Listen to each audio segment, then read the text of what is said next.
Good afternoon, good morning, and good evening, wherever you are in the cosmos.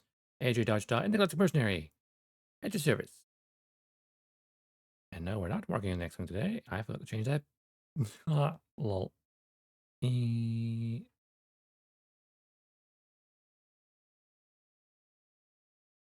one. We're working on the Origin Gundam. Because we have neglected it for too long, and also, I have not turned music on yet. Off to a great start.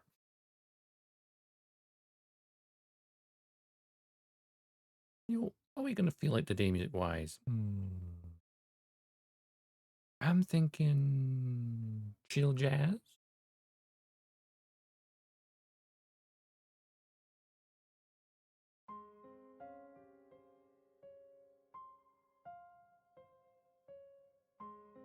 Maybe too chill.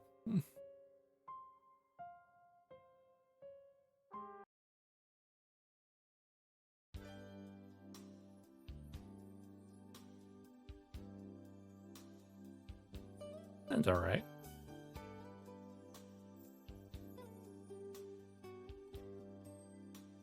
We might change it later. Hello there. General Pepsi. Welcome. How you doing? Right. How much you're making? Right. This is where what we did last time we built this, which is like 3-ish weeks ago. 3.5 weeks ago or something like that. We built pretty much the whole torso, head, and the cannon, and one beam zipper. I'm doing good. I'm having a nice chill day.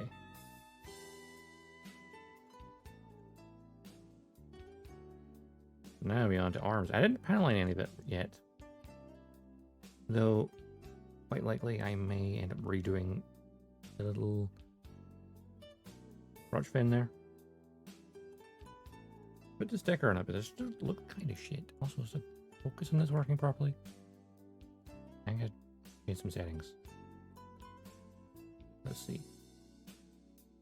Focus. Oh no! That's zero focus.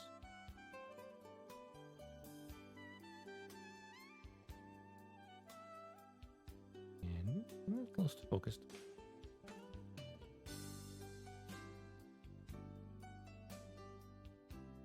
That seems about right. A little bit higher. Yeah, the desk is focused. Auto white balance, so that's... Oh, I turned it off. Well, that's the auto balance. Auto balance does that. Makes it a lot more blue. Hang on, what if I change the light temperature? Well, it's very blue. Or yellow. That's pure white. Because the blue of this reflecting the camera's not liking it very much.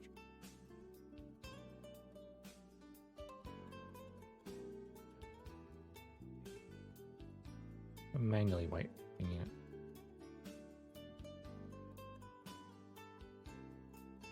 I'll balance it a bit there. You don't want the whites being too white. That seems like okay. Balance. It's mostly gonna be blue anyway because it's blue. Imagine how bad it'd be if this was white. You'd be blind. I think there's decent focus, decent lighting. Still think it's like auto white balance is off. And yet it's still changing with me or what?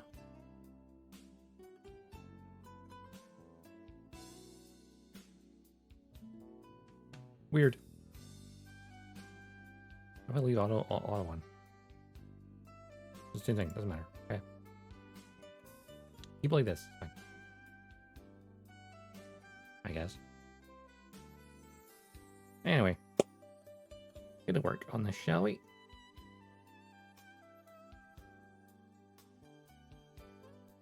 Oh, the front skirts are a bit loose because I think I need them. Right. Pop you there for a second, Gundam, I guess. That might be the way what I'm using. I'll be there. I read those instructions at this moment. Need the stuff here. Doing the left arm first and the right arm. Cool. We need the C runner to start with.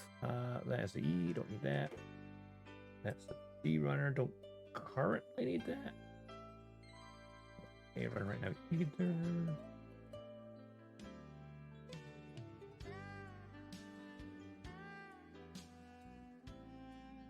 It's very chill. Whoa. Flying off screen a bit there. Fine. D runner. I love his origin mobile suit. Because at least all the Federation ones have the same internals. Right, we need number 10, 11, which of course there's two of them, so that's cool. It's identical left and right.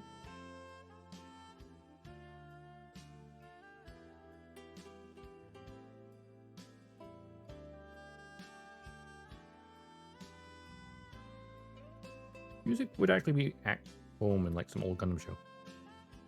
Weirdly enough. Especially old UC.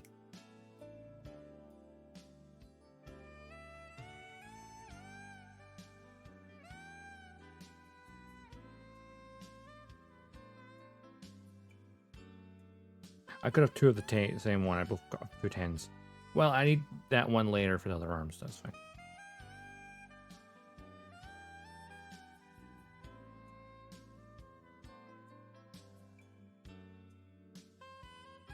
I go 10 and 11. Lol. And number C9. Where is it?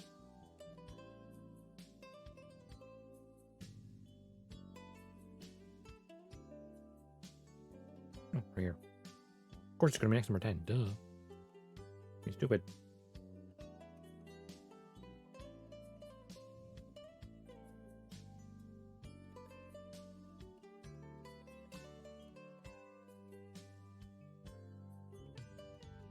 I actually need the B runner as well. Okay. That's underneath here. Yeah, that's what it is. Number 11 from this. So I guess its lower arm is slightly different. Because the upper arm is the same. Which one was it? Number 11. There we go.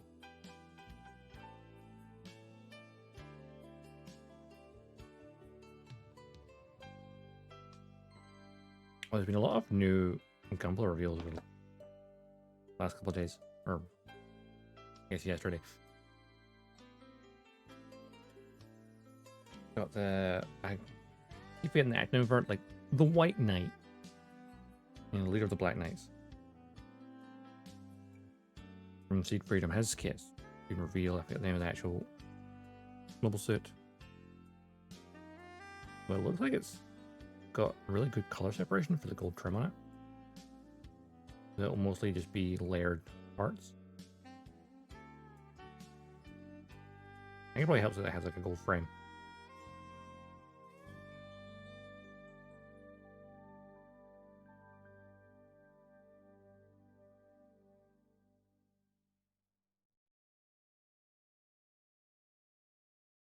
That looks pretty good. What else was revealed? Oh yeah, Figure Rise of Nika from G-Witch got revealed. That means that the four main girls of the show now all have figure rises. Also, we have Salada, both in her normal outfit, or older outfit as a standard release, and then a green standard art uniform as a P Bandai. And you got Mirini, Choo-Choo, which I don't even have that kit yet. Now Nika's been revealed. I wonder if I'm going to try and do the whole main cast. It would be a first for Figure Rise. I feel like the moment they unveil, one of those words. If they do any of the guy characters, if they did Ghoul or Elan as a kit, I think people would go wild for that. Maybe it wouldn't sell as well as the girls. Or maybe not. But, you know, make the guys. See what happens. And they might surprise you. They might think, oh, it's not worth making, then they're not going to sell. And then they make it and it sells instantly. That'd be funny.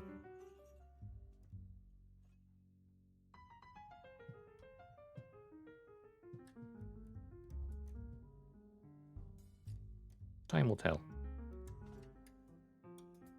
I guess.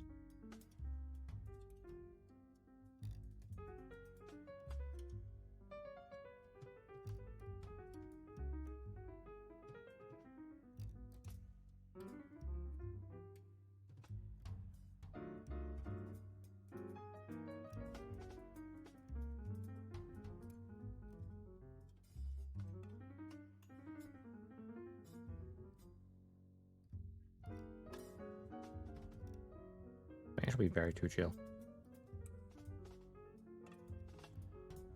I like chill jazz, but it was less chill and more. I don't know. I guess I want smooth jazz more than chill jazz.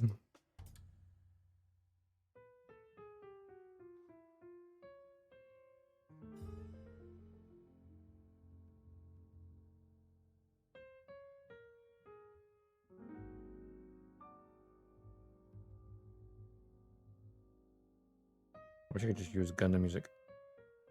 But don't want to risk that.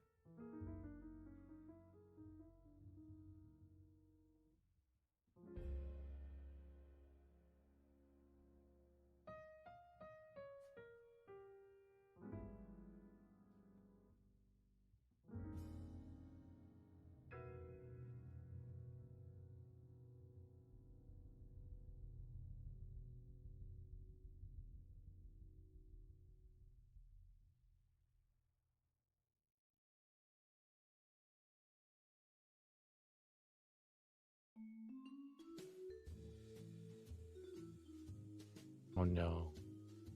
AFK tracking? What? Hey, Mecha Boy.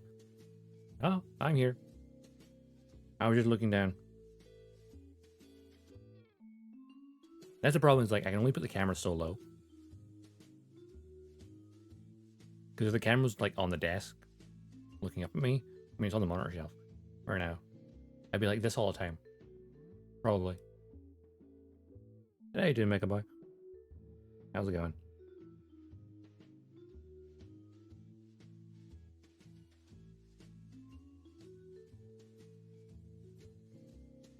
I wonder if I should just switch to a PNG when doing Gunpla.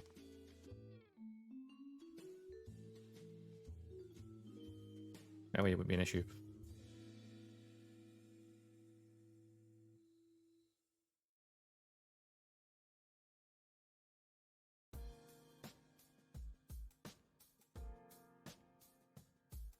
Oh, right. Yeah, I'm looking this far down.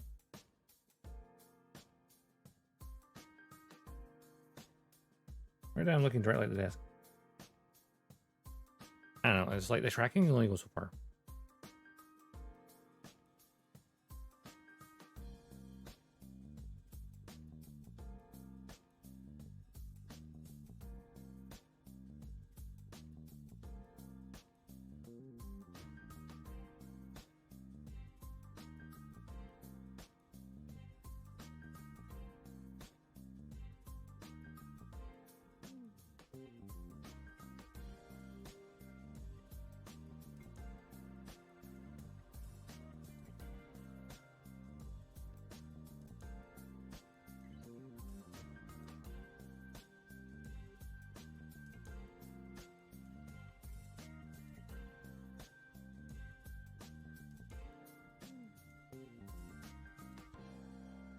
Thanks to Walkie trying to get to see. Well, you must have some VR chat, that's true.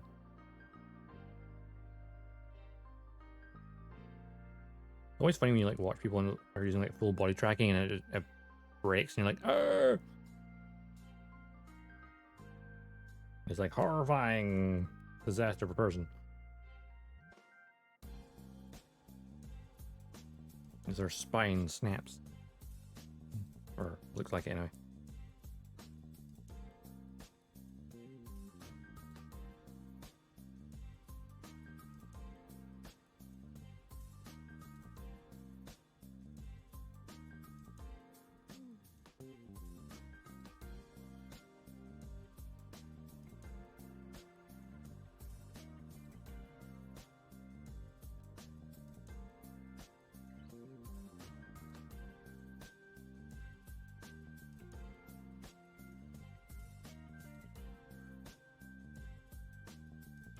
Yoga time.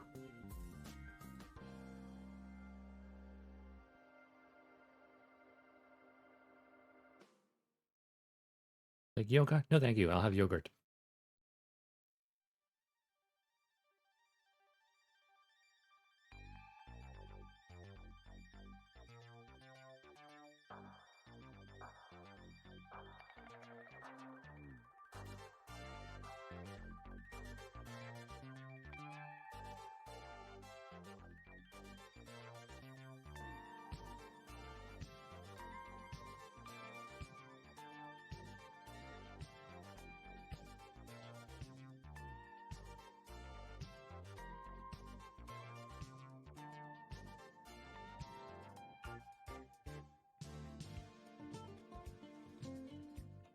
And to look at my Twitter and see half things I retweeted the other day or yesterday.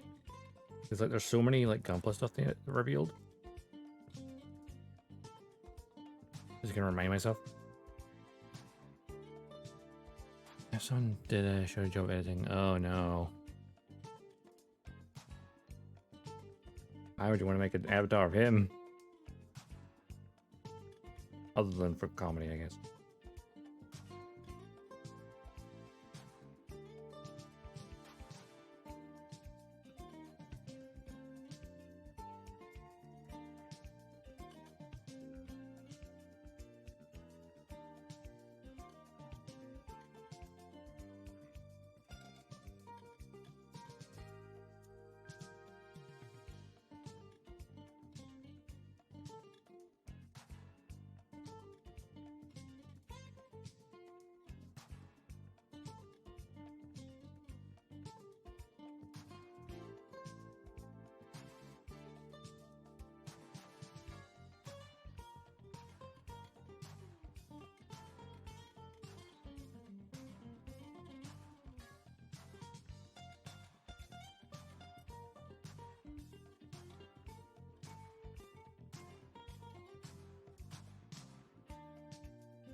Some random bird got selected to the neck bone, so when he looks up, it looks like he's having a very spiky. Oh, right. That's why skinning your avatars is very important. Make sure you test his stuff.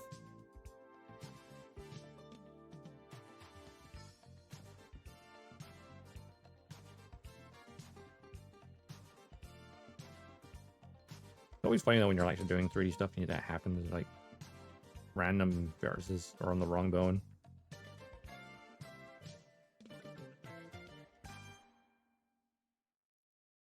You move one part of the body and it moves something completely different.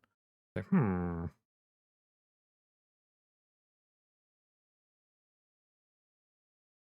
Which orientation is this? That part's down the way? Yep. Okay. Because when you look at certain angles and oops, it's broken. Yep. I learned about it when doing 3D at university as well. It's always just funny when it happens. Frustrating. Sometimes you're like, okay, you figure out what's doing what. That's why you test stuff.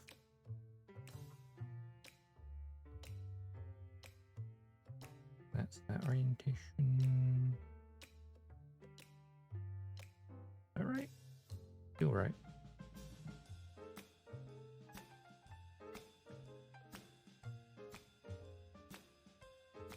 Oh, wait, no. Huh?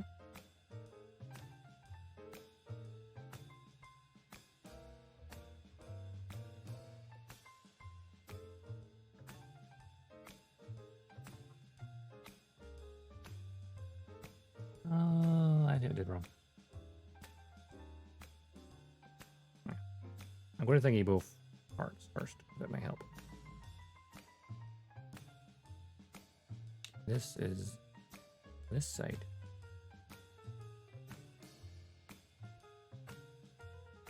That goes there. There we go. And this goes there. And I'm backwards. I got this part confused with the other side.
Like with VR chat is where two people were flirting, oh la la, and one taunted the other, one kissed them, so the other person lunges to kiss and hits the wall. Ooh. Ouch.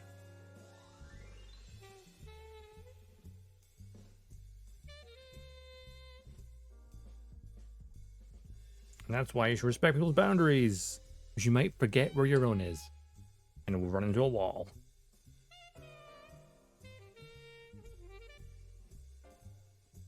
Honestly, like VR things where people actively punch walls or things are always funny. That they're so engrossed in the world they're in that they completely forget they're in their bodies in the real world. And to actively like punch a wall, walk into a wall, punch their monitor, knock things over. It's like, oof.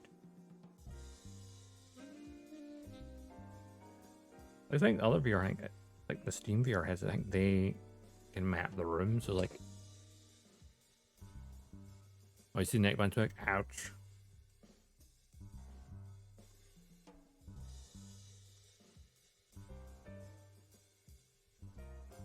I think some VR headsets though, they actually track the environment. So basically there should be like a guide, like a warning, almost invisible wall thing appears, right?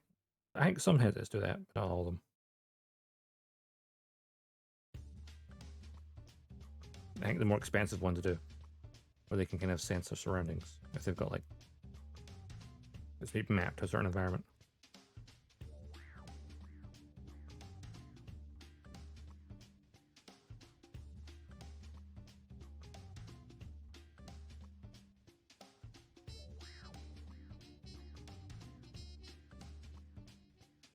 Yes, inside the armor. Now the D runner, which is that's D2. Where's D1?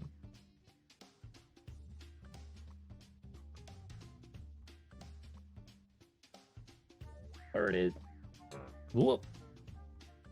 I think that when I lean over here to go get stuff out of the box, my microphone blocks the line of sight. So I also, well, I was leaning over slightly.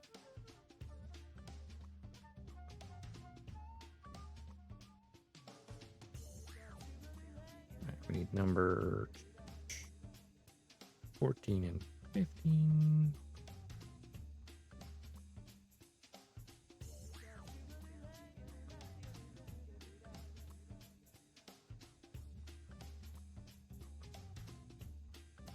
Now, some people disable it. Ah, I see.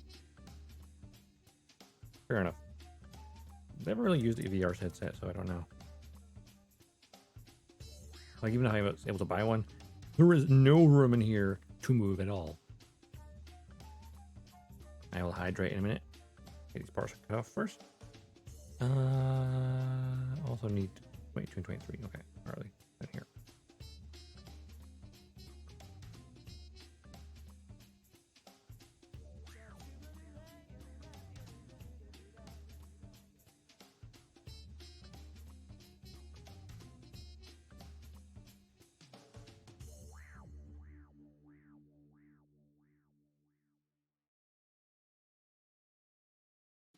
If I had VR, it would be for my head tracking only, because that's all there's space for. I can't walk around the room. Currently, anyway. Actually, if I roll my chair back, boom, whack into something.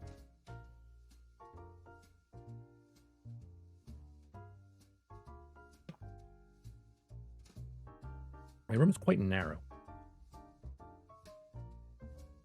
That is true of VR. Like trying VR in things like Star Wars Squadrons, where in a cockpit, or like Elite Dangerous, something where you're sitting down in a cockpit. Those would be cool to try. But at the same time, I feel like I spin a lot. And of course, that's how people get motion sick, is because, yeah, if you're flying an aircraft and you're spinning, but your body's physically stationary, your brain will get confused. Literally, that's all motion sickness is the signals from your brain conflicting. So like if you're physically moving, but you can't see it, or vice versa, you look like you're moving, but you're not physically not. The signals get confused in your brain, and you're like, oh no, something's wrong with me. I've been poisoned.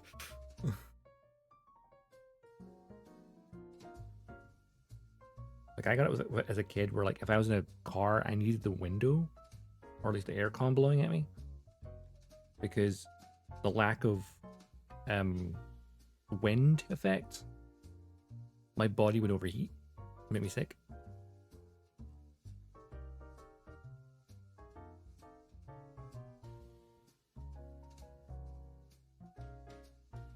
Like I can see that I'm moving. I can feel that I'm moving with my, other senses, but I can't feel the wind on my, as if I'm moving. It's like, Yeah. I think it's one of those things where like people get used to over time. But at the same time, it's like, okay, that's still a large expanse, something you might not get used to.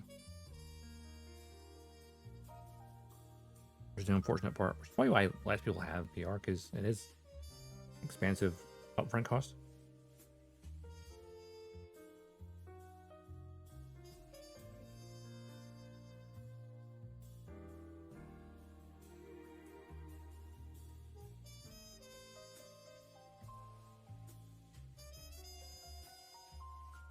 But one day, perhaps.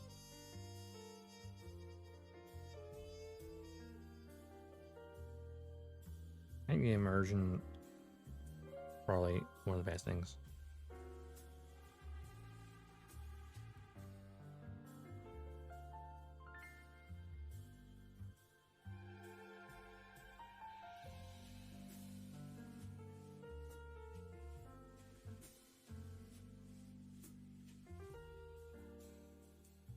Yeah, I feel like this thing is, over time, you'll definitely get adapted to it.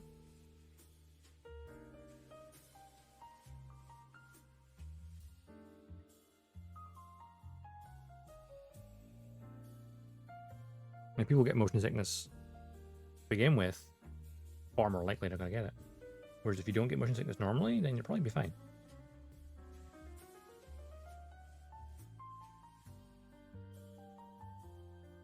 It will vary from person to person.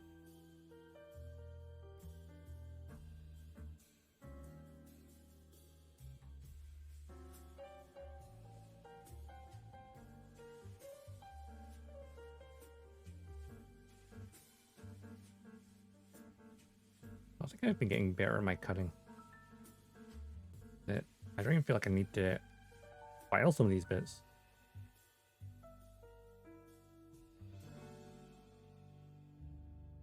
At least not with a much of hive grit. There's many different variables. What will and won't make you sick.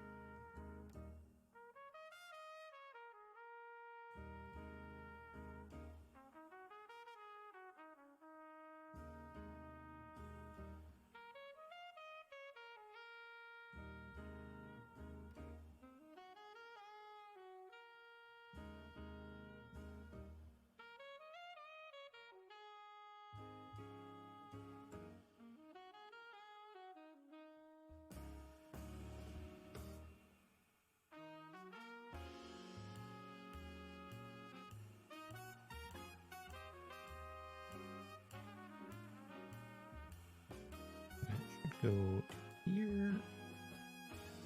Yep, there we go.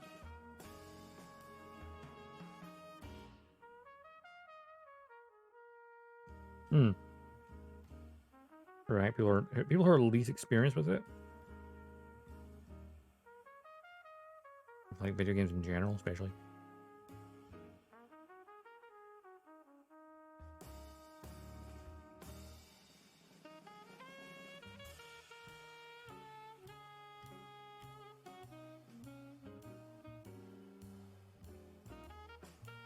Same as like, you know, as you say, like buses. Like if you very rarely or never use, you know, a public transport or any kind of transport in general, if you then suddenly go on a bus, you're going to possibly motion sick. You know what 00 is? You mean like, you know, the center point of a 3D environment?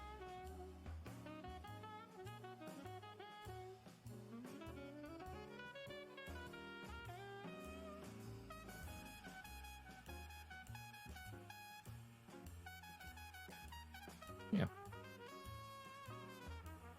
Because 3D is measured on 3 axes, X, Y, and Z. And 0 is the dead center, the origin point. I do, in fact, have a degree in 3D modeling, which I never ever use anymore.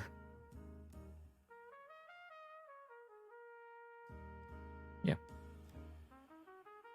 Also, I know that the further you stray from the origin point, the home position, the more calculation it has to do. I know things like, say, like Star Citizen, for example, being such a massive proper scale, or close to proper scale, like solar systems. Part of the thing is, the further you go from the origin point, the more strain it puts on the server. Which is why they're now doing like server meshing stuff.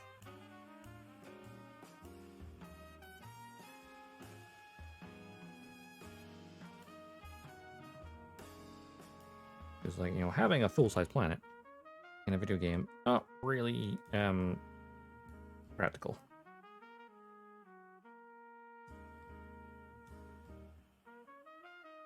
Even though, like, Kerbal Space Program is like 1/10 of the size of the real solar system. Like Kerbin's 1/10 of Earth.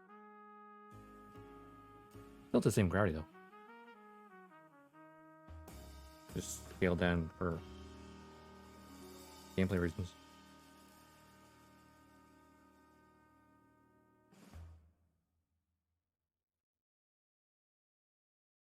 And thinking of Kerbal Space Program, PSP2 developer Interstate Games being shut down by 2K.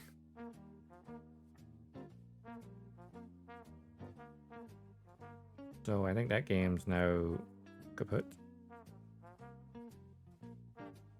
Even though it's early access. That means it won't get finished. Which sucks.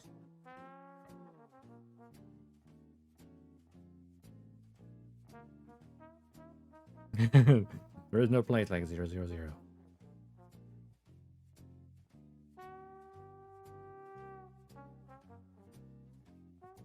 No place like home. I like that. Nifty wee joke.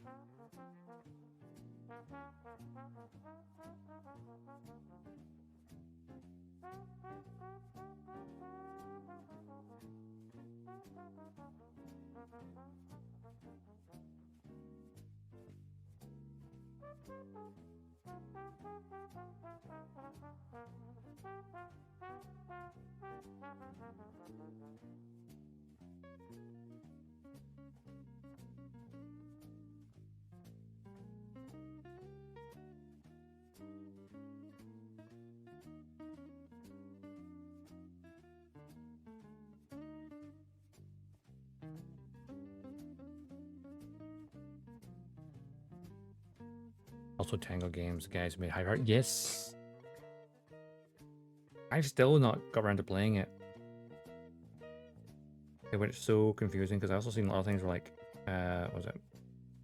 Matt Booty, wherever his name is, like, head of Xbox Games.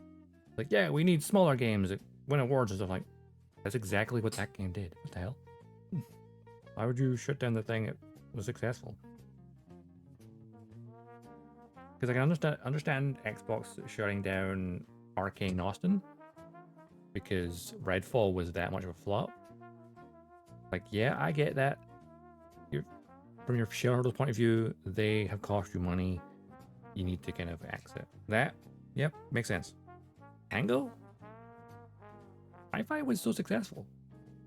Maybe sales weren't, you know, a bajillion, but it was well received. Obviously, it was on Game Pass, so I didn't sell as many copies as it could have done. But even on like PC and stuff, it sold a lot of copies. So that's confusing. But then Tango also made other games, like Evil Within and Ghostwire Tokyo. And it's like games that, like, they make games that are well received and well reviewed, but don't necessarily sell well. And I think that might have been, at least for the shareholders, that was the problem. Oh, well and good that you get a game people like, but not people buying it. It's like,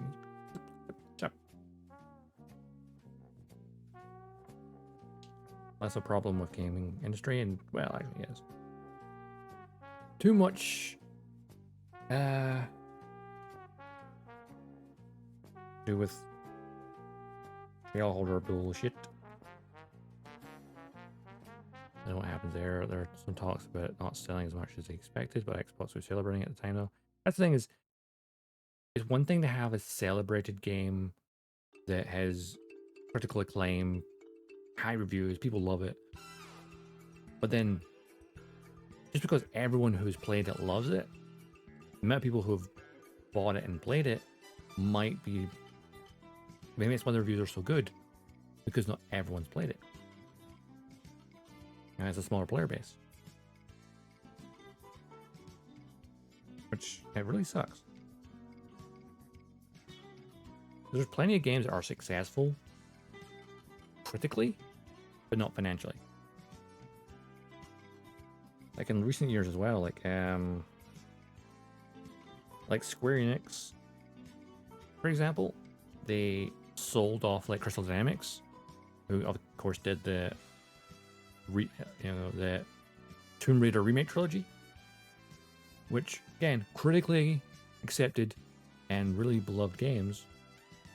But from Square Enix's point of view, commercial flop, as far as Square Enix was concerned.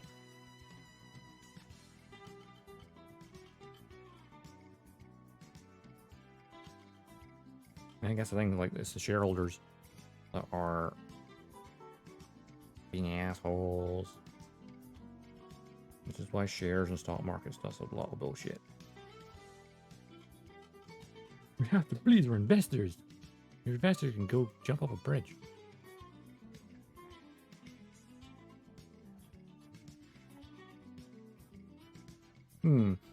Interesting. I will check that later.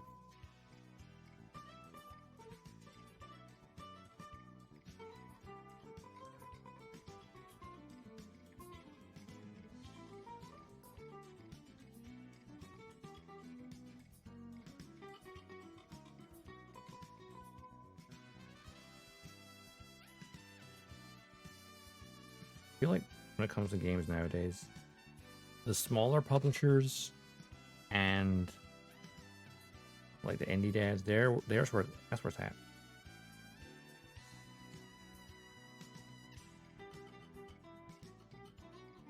Of course, when the big companies do make great games, awesome. But you need to kind of fill in the gaps. Like, good to have your big AAA high production, high, upfront cost and high return, but it's like you need to have something. You have a nice spread, like small games, small budgets, kind of niche, mid-range. You need to have a good range. And too bad the big companies just like are too busy focusing on the big numbers. If we get the small ones.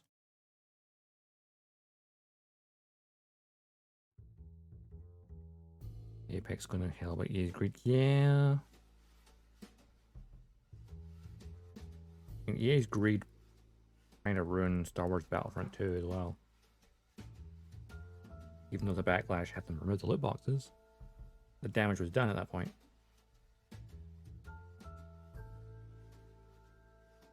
Wasn't much they could do to recover it, but still, good game. Just, you know, bad influence.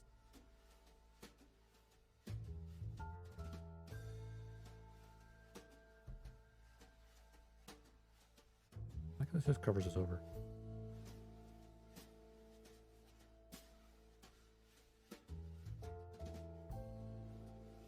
The publisher's interfering.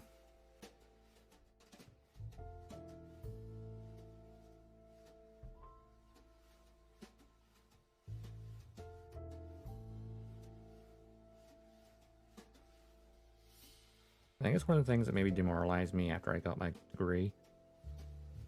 Because I went to university, I have a degree in 3D animation. But, I mean, that's been like 6 years since I graduated. But like, the industry that I was looking to get into, which was gaming, by the time I graduated, I'm just like, you know what? I'm not sure I want to be part of it anymore.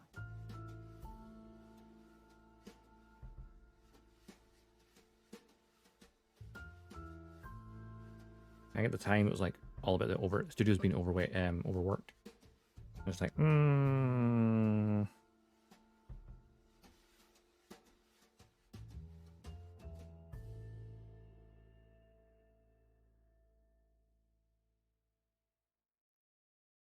There's only 2 people who are at my university course that I know are in the industry. Everyone else, I have no clue.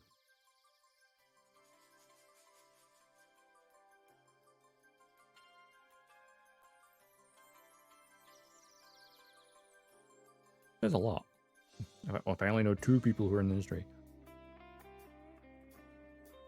you know, that made it, as it were.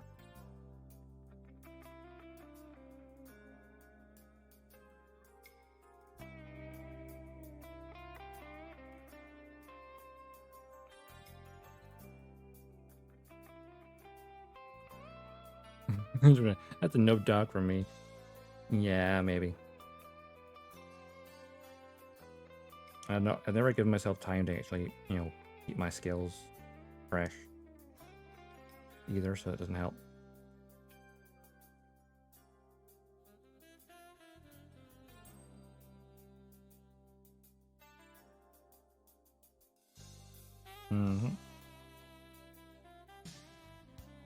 And the big games are, the problem with the big games is like, they've got all these investors who please.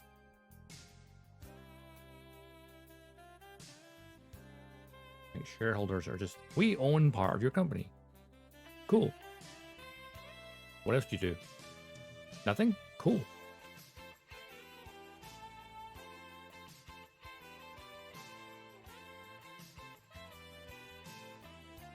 Or I've had like executives making millions while cutting jobs. It's like,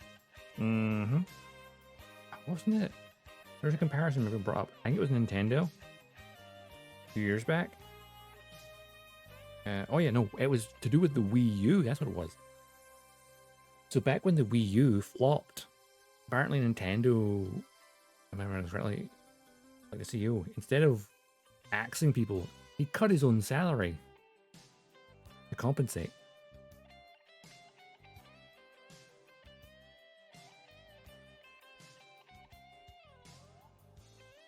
I guess in Japanese culture, it's more of a wait. They realize it's like, oh no, this was a failure of leadership.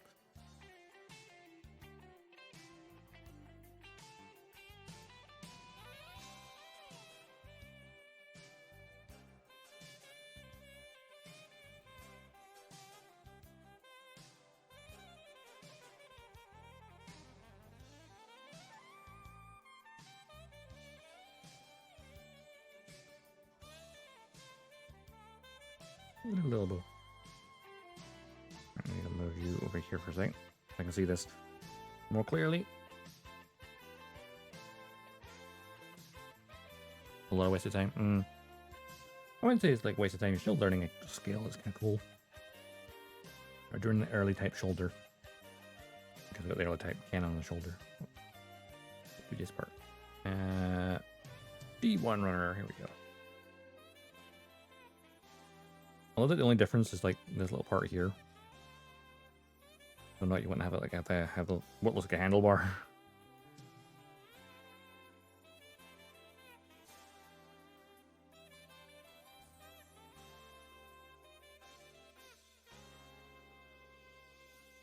Yeah. It's like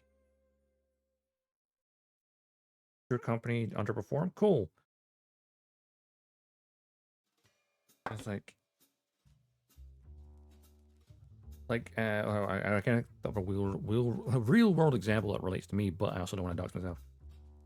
But like a company I work for and still do,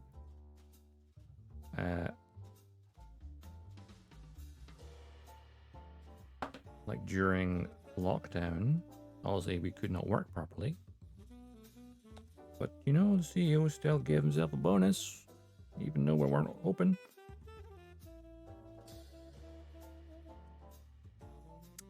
Yeah. Like your employees are on government handouts, and yeah, you're patting yourself on the back for weathering the storm. Yeah, that's not a dick move at all.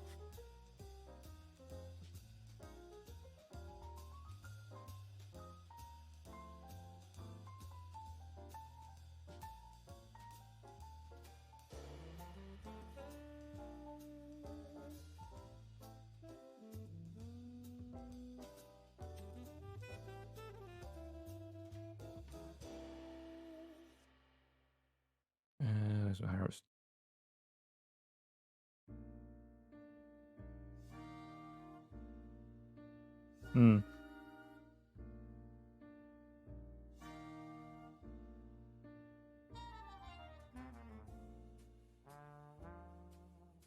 Corporate world is one of the mess.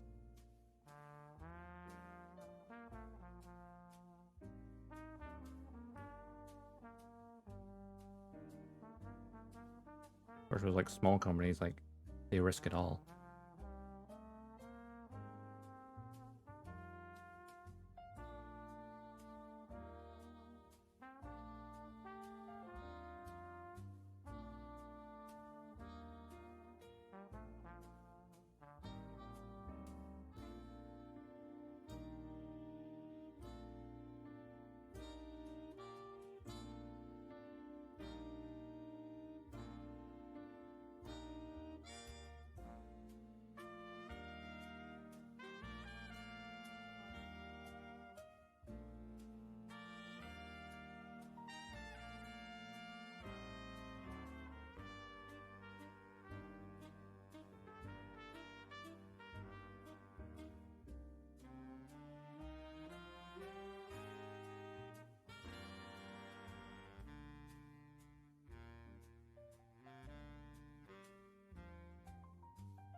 I'm just hoping though that companies find a balance in the future.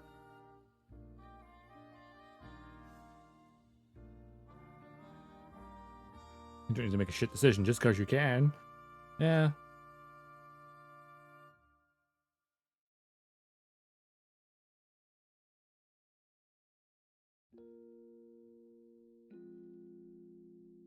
There's always someone answering to someone else. That's the problem. So even like CEOs, they're answering to their shareholders. It's like, yeah, but the shareholders don't do shit. They're just holding, you know, a piece of your business going, this is meant to make me more money.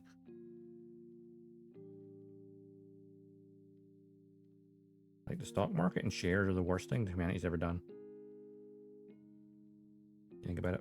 Okay, maybe not the worst thing actually, but one of the worst things in society. One of the worst part of capitalism is shares, because they're worthless, really. All fictional. People think if I own a small chunk of this business, I will be earning more money passively, and it's like,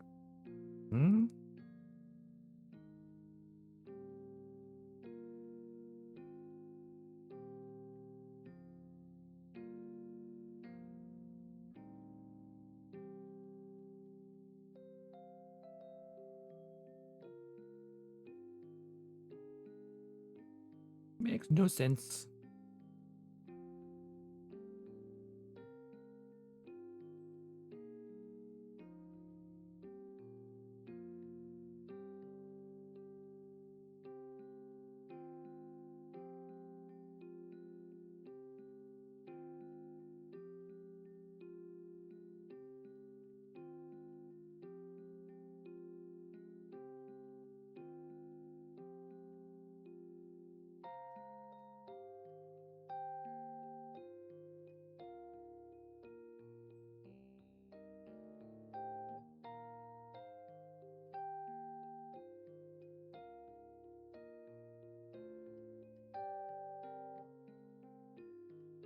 Ubisoft, that famous quote from it. Gamers should get used to not owning their games. And then guess what happened with what is it, the crew?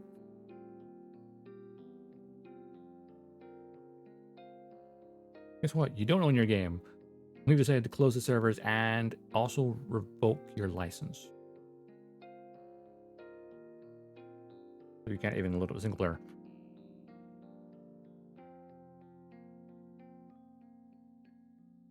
Which is very shady.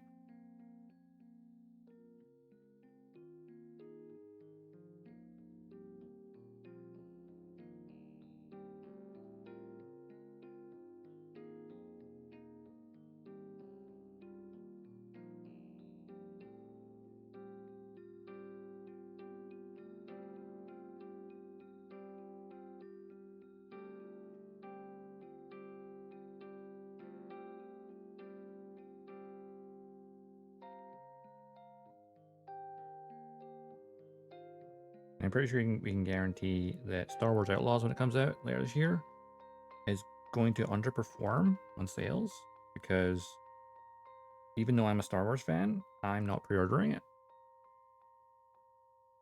I will only buy it when it's on sale.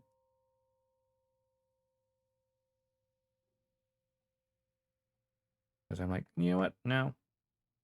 I don't want to pay more money for a mission you remove from a finished game.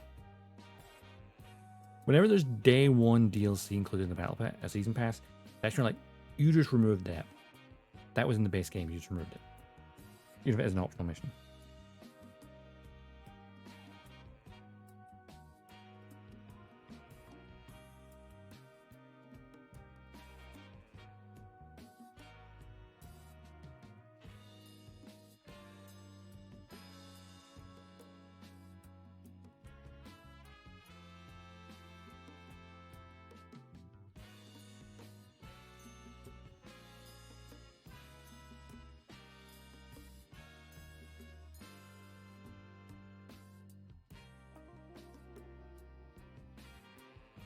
It's happened to the game Race Driver Grid.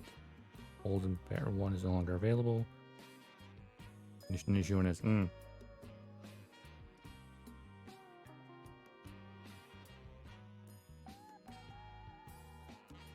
Sometimes we prefer to play the old ones for nostalgia.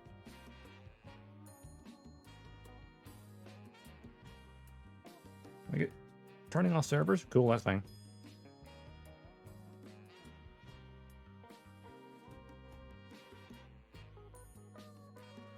Thinking of like Goat developers, From Software, they've kept the servers for Armored Core Verdict Day on for 10 years.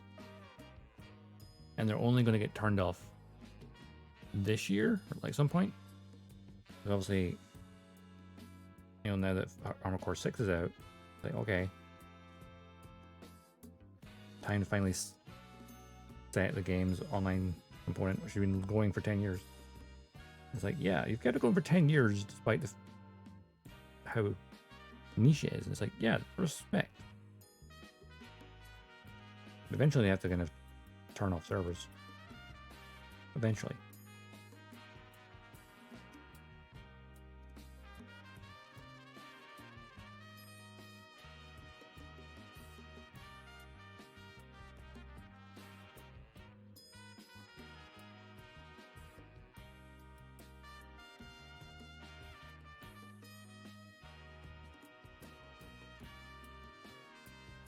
But the old version ages ago is so good that you bought all the versions? Wow.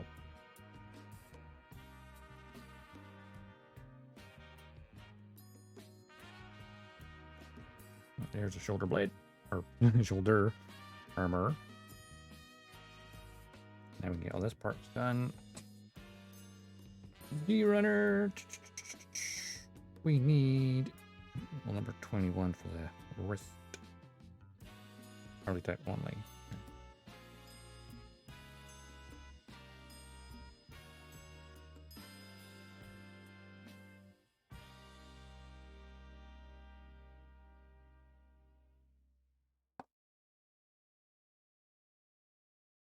Number 424.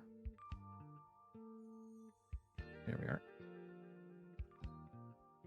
First race start in the game. Dodge Viper.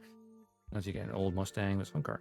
Yeah, I always like that with like racing games where like you'll have like the prologue where it gives you like the cars on the cover. Like go, hey, this is amazing, and then story mechanics will have you somehow lose the car, and then you're like, I have to start with the hatchback. I kind of love that. It's cliche, but I kind of like it.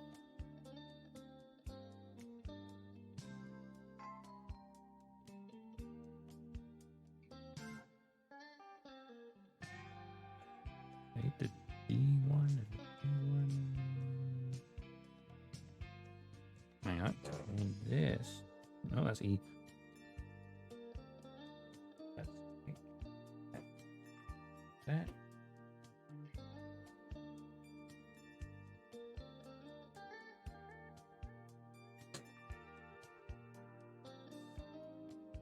This is B1 runner. There we go. And I need number 19. Yep.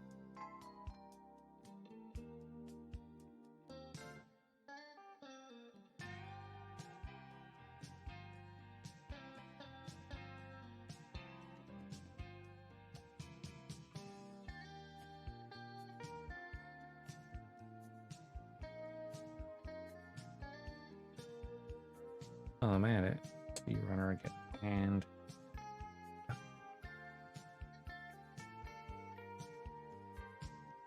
looking at the open one or the closed fist.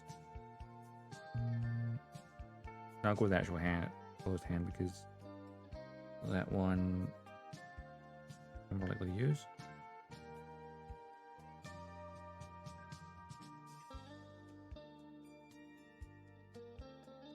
Number 13. There it is.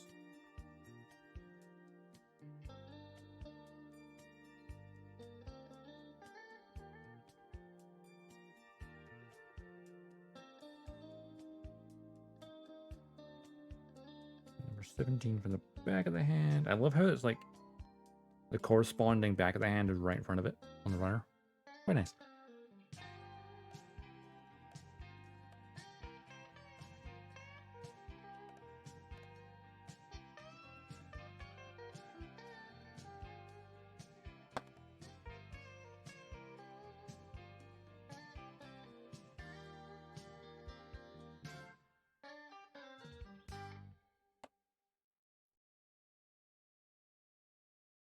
Red Story career mode makes you build up your racing team as you get more money. Garage changes short lookers. I always love that as well.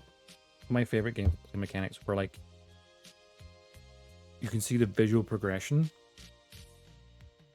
in your environment. I always love that in games.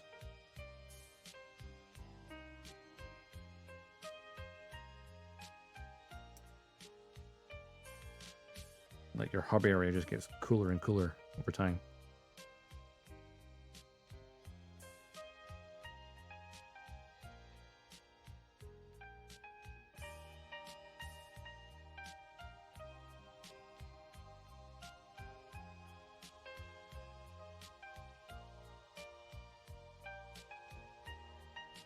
Indeed. Really good feedback.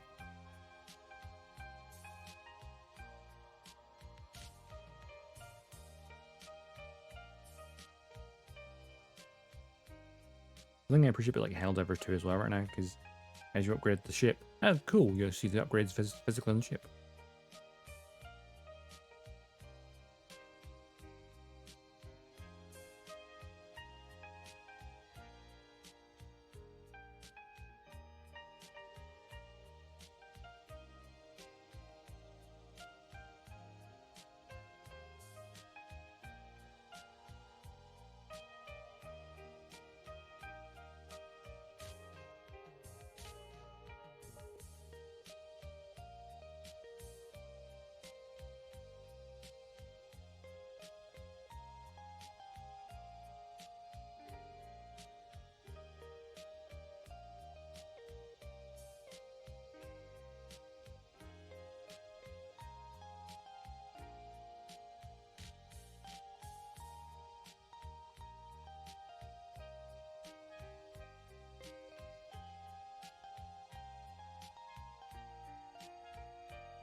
And this goes on to there, and then this goes on to here.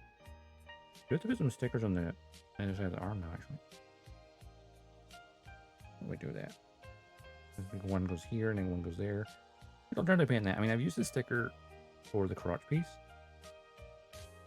I'm not sure I want to, you know, the problem is it's going to be very difficult to get the red part back out of there. So, I don't know. I would stick with stickers and then maybe in future change it.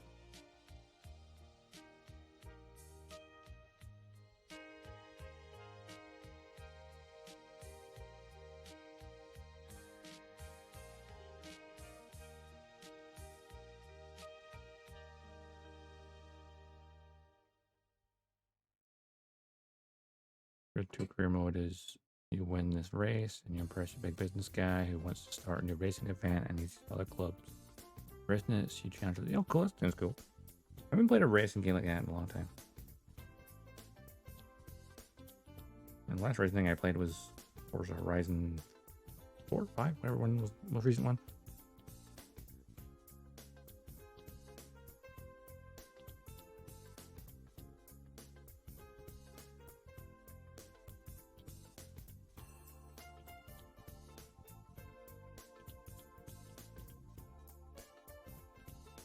Most cars, European hot hatches, Japanese drift cars, Chinese mountain racing, by sports goods. That says a lot. Variety is the spice of life, after all. Actually, I'd be very careful when flipping this because do not cut. I think I did not cut. There's a small tab hidden in there.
No, oh, no storing grid outsport. That sucks.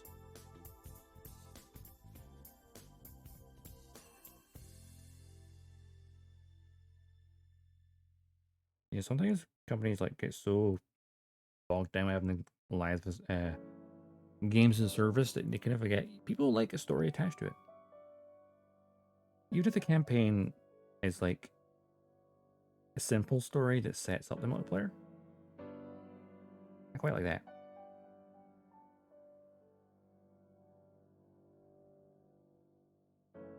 Like if the story mode's like a glorified tutorial, you know, a lengthy one, I'm fine with that.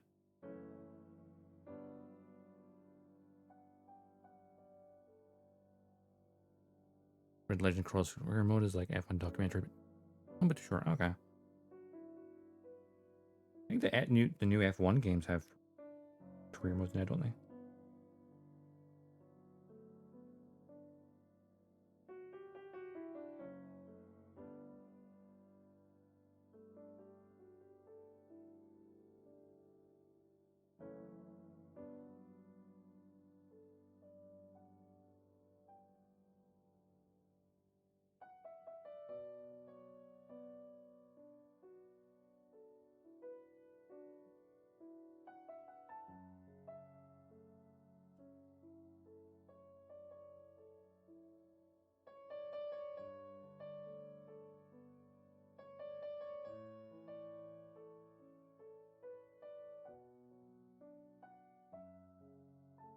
Just for the cardinal map for story. Eh.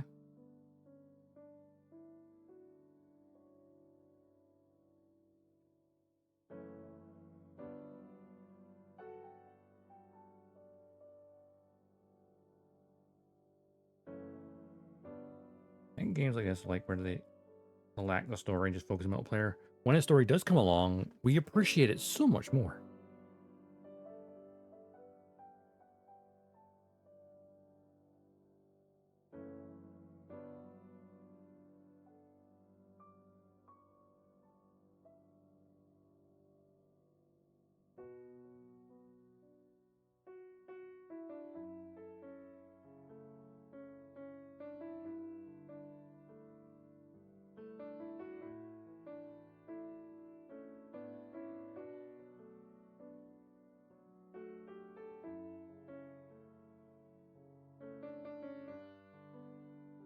Like, I love Halo because it has amazing story modes, amazing campaigns. Multiplayer's fun, but the meat for me is the campaign.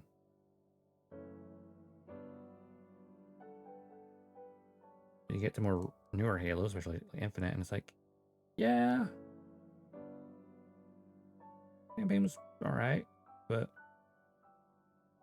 the multiplayer's not for me, really.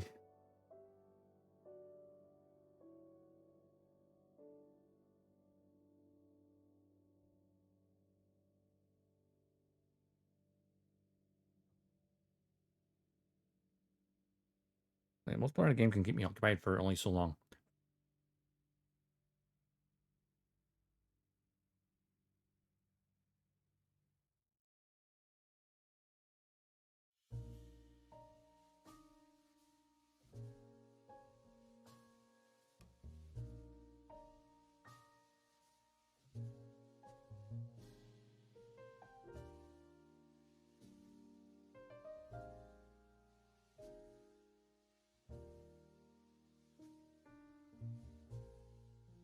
Mode line on this part is annoying me.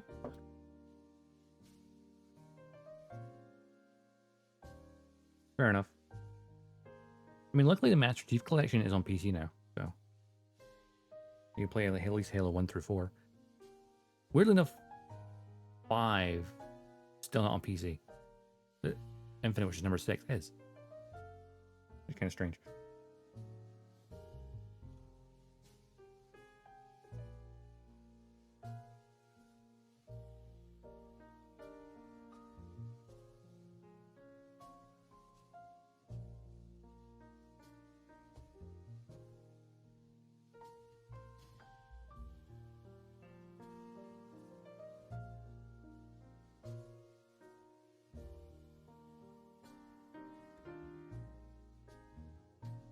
I think all of my favorite multiplayer games also have very memorable campaigns.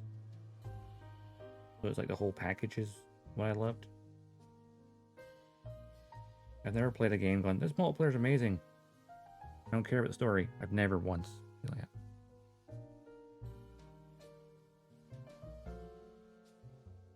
Or people who only play multiplayer and never play the story. I'm like, what's wrong with you?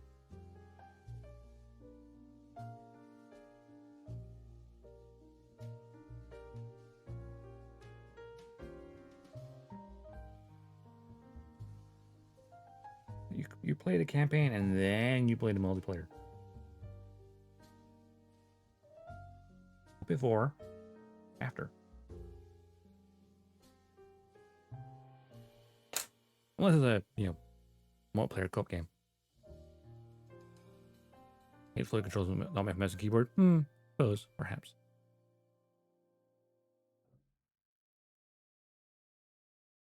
Average COD Battlefield player. Yeah, they never touch the campaign. It's like, yeah. I mean, Call of Duty really is like a trashy action movie. In the best way possible. At least back in the day it was. I've not played a camp. I've not played Call of Duty since Black Ops 2, I think. I think that was the last one I played.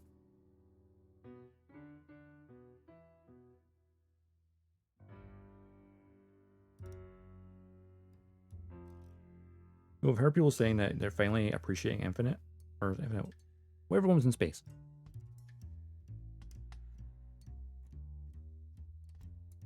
Every COD has like a space part. It was sci-fi. It was like still on sci-fi. We're finally appreciating that after seeing how bad the new Modern Warfare 3 is. Code Battlefield Art keyboard games so you can whip it around and shoot. I feel like you can adjust Halo to be like that. I know obviously Infinite was designed with PC in mind. It's the first Halo to actually launch on PC at the same time.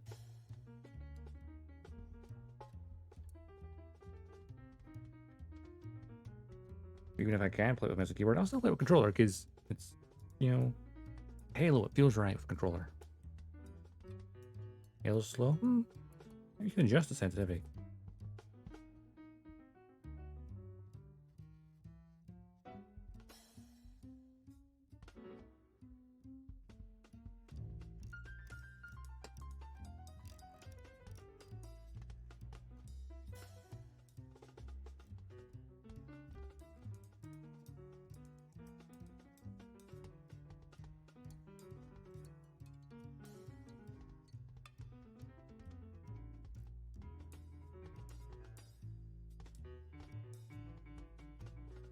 I was scraping off that panel line. I may have scraped the surface a little bit.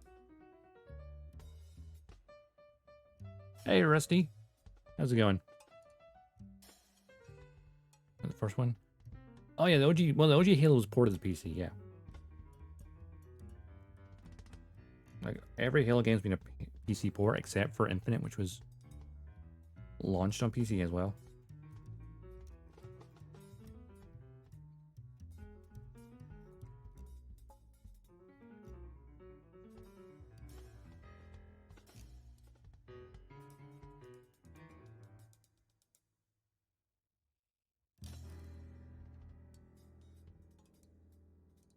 And I've barely played Halo Infinite since I don't know, like the first half of the year. Like the first season was like I played it. Second season, yeah, I just, that's what happened. I gave up on Halo Infinite partway through the second season because the seasons were too damn long and I was getting bored.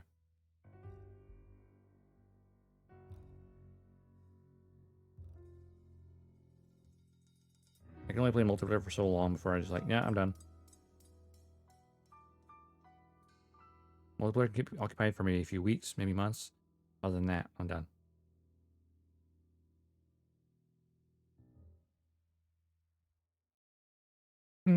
Fair enough. I mean, Halo's not difficult to learn. It's lore-wise, it's pretty easy. I mean, there's a added depth in the books and stuff, but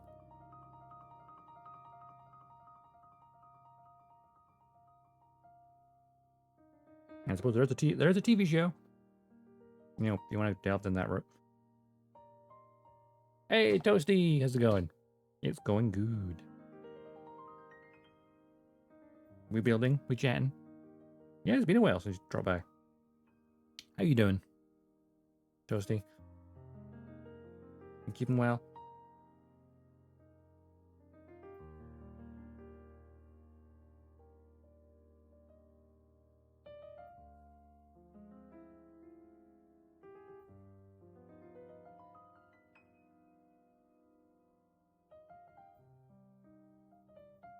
Feel dead inside? I feel that. I feel that.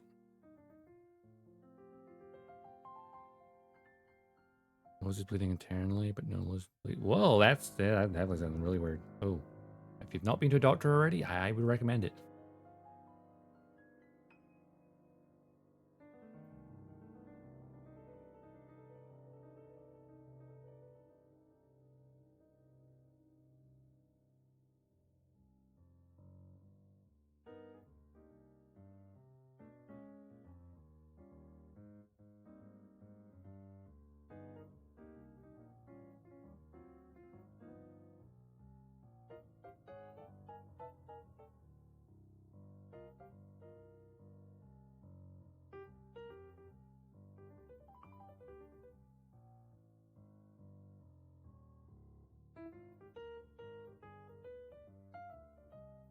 The only thing stopping your nose from actually bleeding is the new Gundam's coming from P Bandai.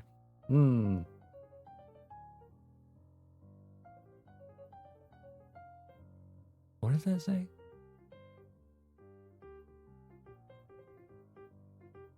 Why?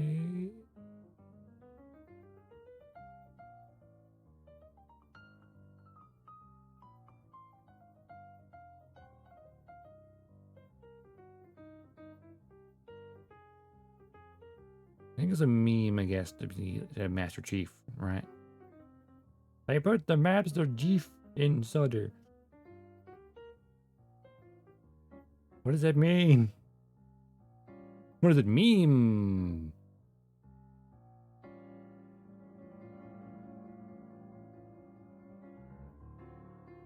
Master Chief Petty Officer.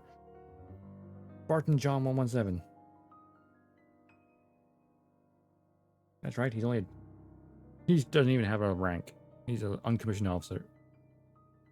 Transition from meme lingo to English. They put the Master Chief in solder again. Solder as in like the soldering electronics, or like solder as in like dirt. Two meanings of that. At least that I know of.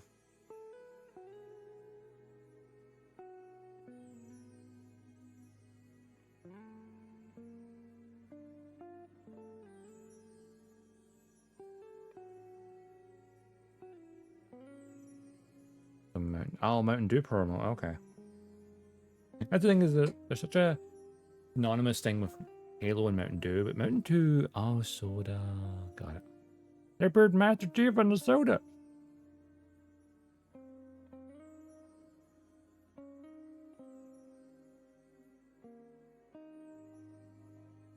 Like Halo and Mountain Dew is like, it was always a thing back in the day, and it's like, you don't really have Mountain Dew over here though. It was one of those things that kind of just like, oh yeah, it existed, but wasn't really relevant to us.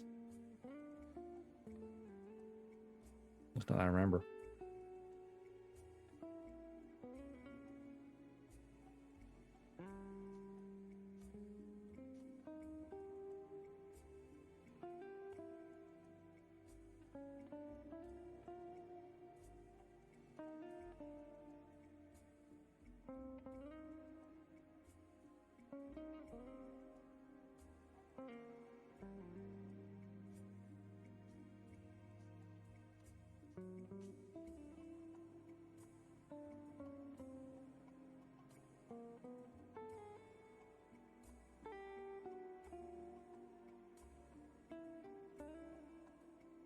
Maybe it's better.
You're trying to get rid of a mold line. It's like, oh no, now it's sand a lot. As I scratched it away, but now I need to make it smooth again.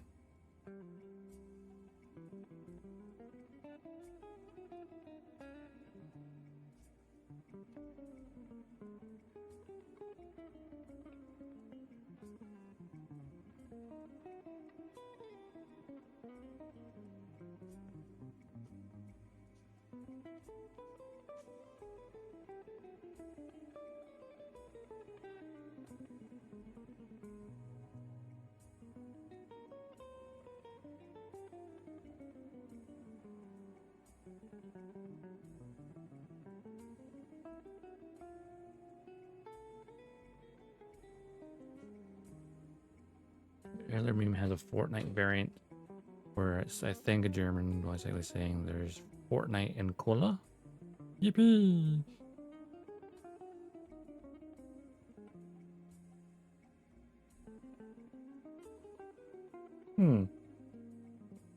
Must have saw a Fortnite collaboration and going, yay!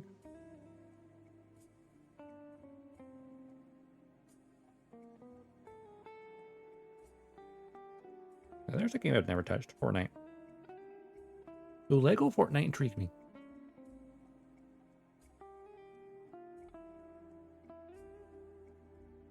But the actual Battle Royale stuff, nah, really.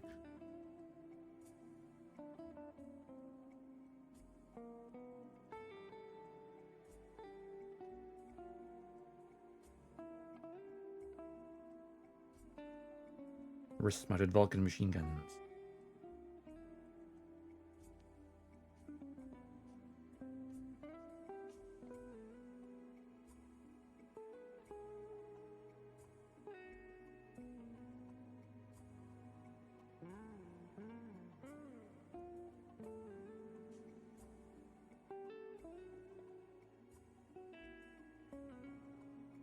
Not the tight fit.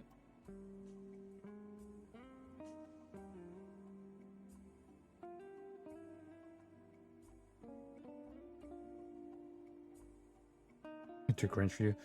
I don't really care about Royale in general, honestly. Like, Apex was alright. I played a little bit of it.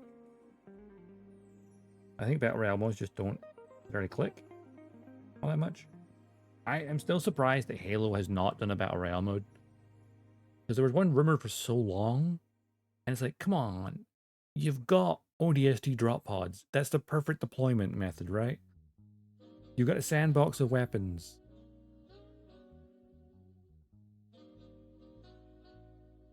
Like a Halo Battle Royale would just work.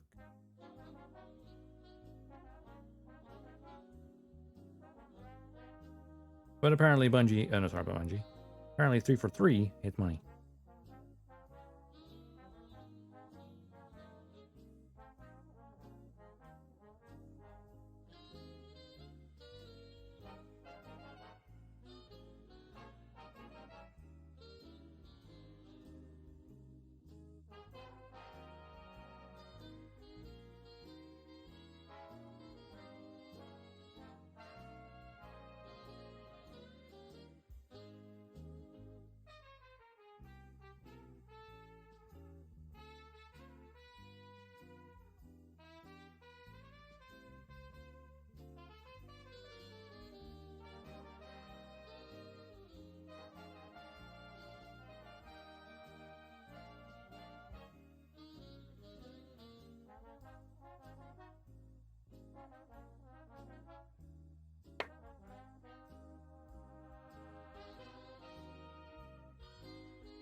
This podcast on YouTube, and they said that Helldivers 2 was the OG idea pitched to 343 Industries to make into a Halo game where you play as Spartans fighting the Horde. Yeah, I feel like Firefight, but again, that's you know, allegedly.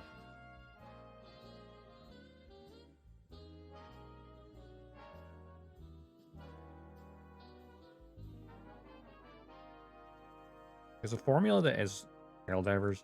Obviously, it's, you know, its tone and its, you know, stratagems are very unique to it. But the gameplay of like dropping in on a mission area and doing stuff like that, that's very appealing. You could definitely transfer it to a lot of different mediums. Potentially.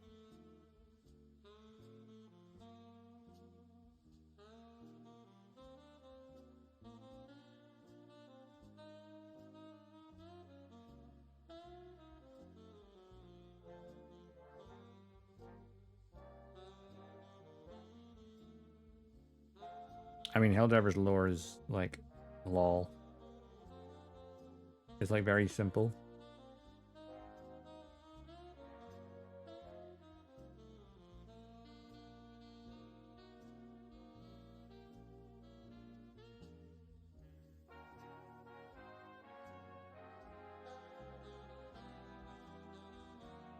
Very tongue-in-cheek, like does its own thing.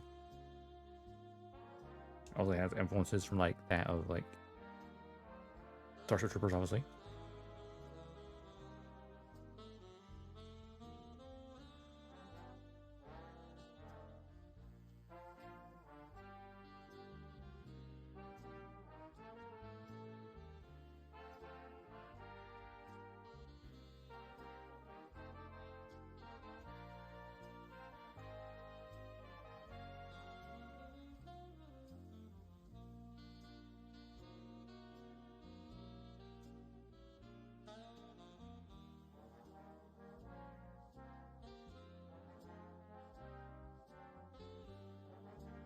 You know when you get a gate on the damn fingers.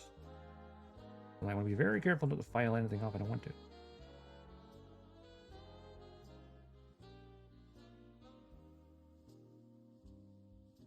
You know I'm not going to watch it while I'm on stream, you know that.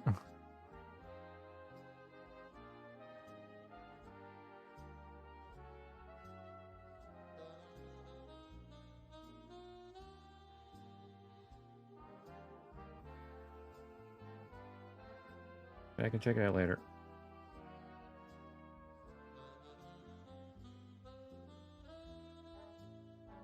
Oh, there's related. Yeah, I know. I looked over and I saw the logo, so.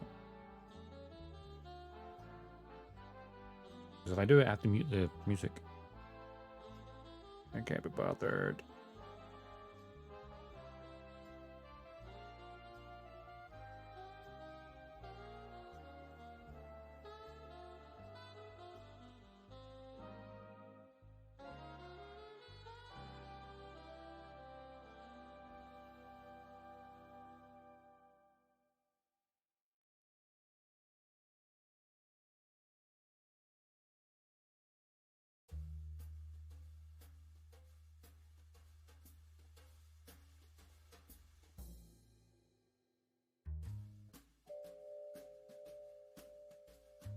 Oh no, not this music.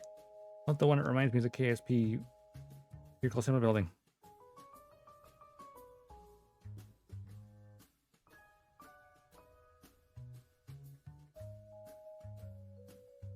Remind me of games that other developers shut down. No.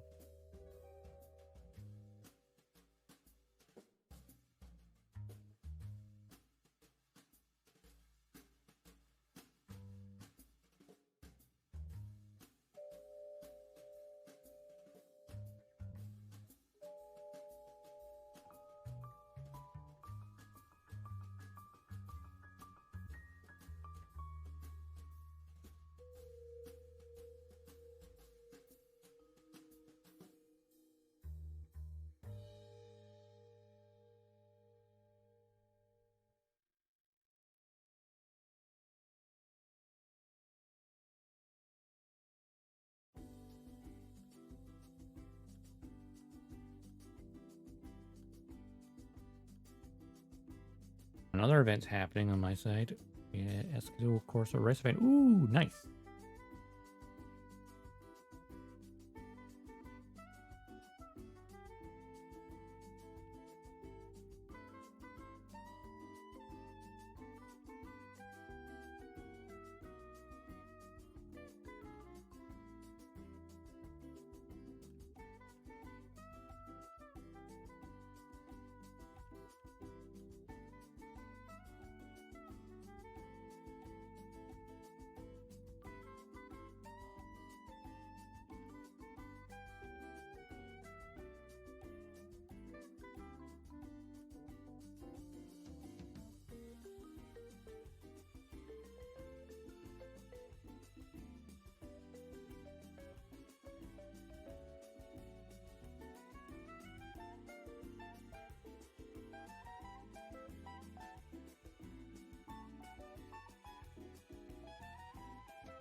put these stickers on that one's on, just to see what it looks like. What is it? Number 5. Okay. The small ones.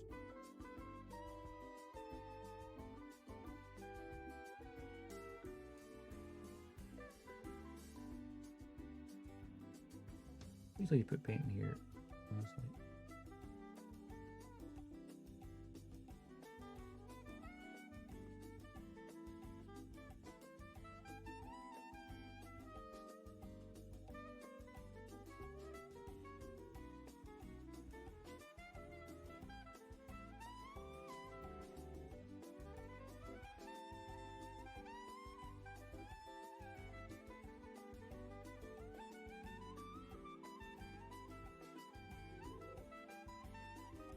Season break, the next race season after this. So of course, it would be NASCAR. Ooh, you mentioned NASCAR before. Be fun. I think I might replace that with paint later.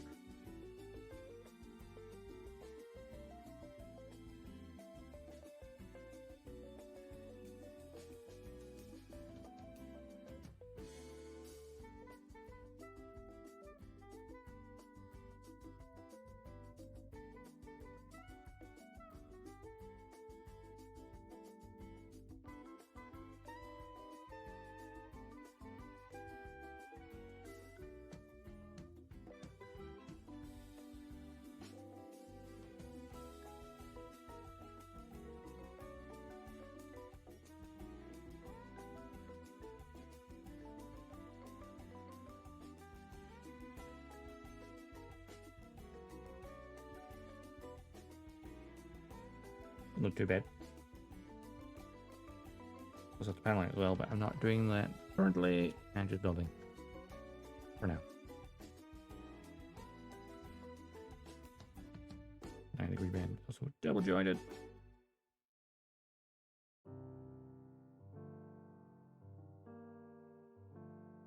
I do like the very squared off holder.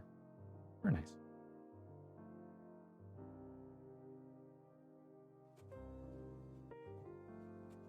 One style of chassis built around for visuals. Ooh.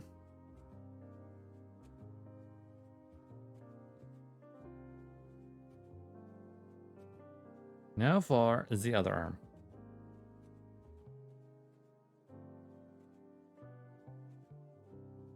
Rinse and repeat.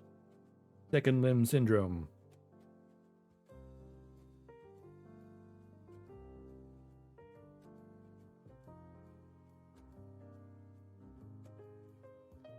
Speed runner.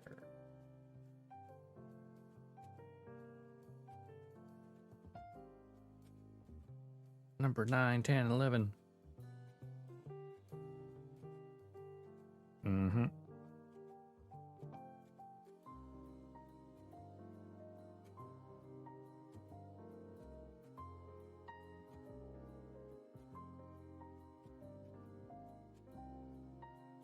Another one there that I covered previously by accident.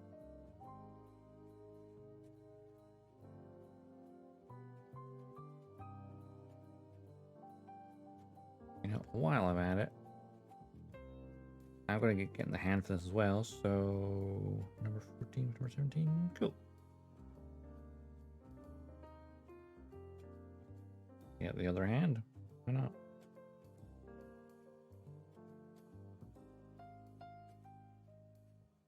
Working a bit, don't worry about it.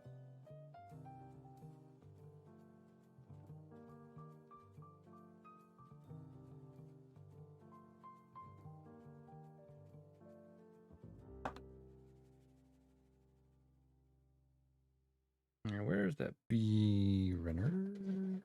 B number 2. Need number 11 off of this.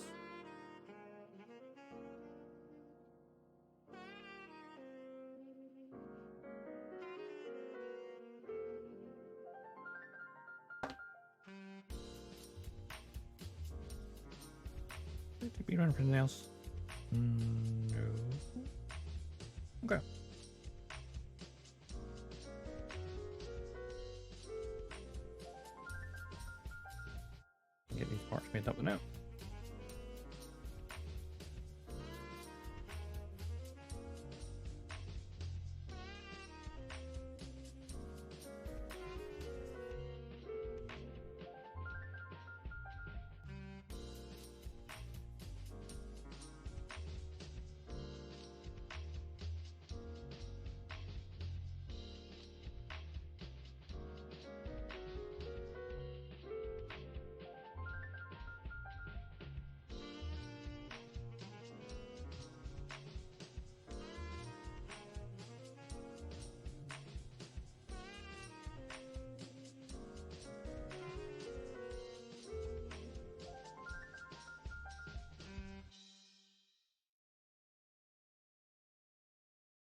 Yeah, music like this, I'm like, I should play a Detective Noir game on stream or something.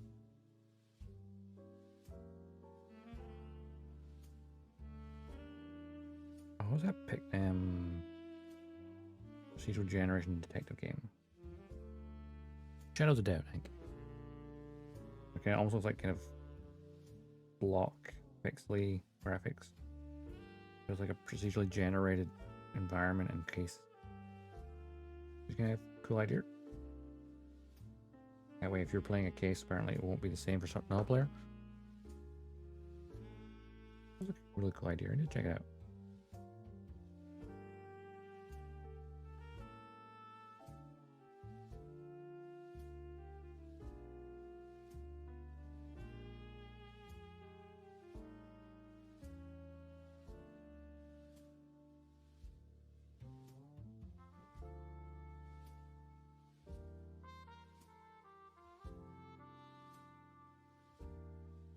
I know these parts are all internal, so I don't really need to bother too much.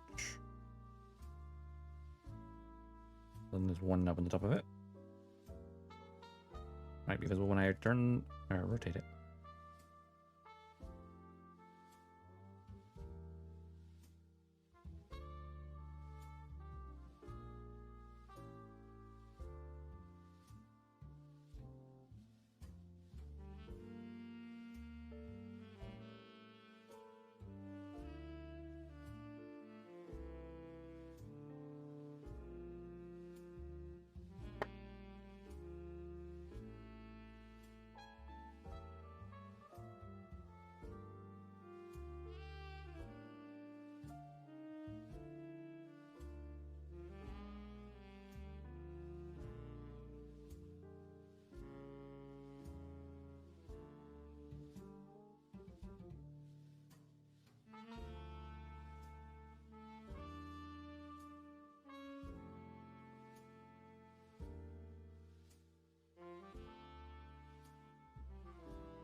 Do do do do do do do. Alright, I'll beat this one.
goes correctly, and that goes this way, and then that goes on to there.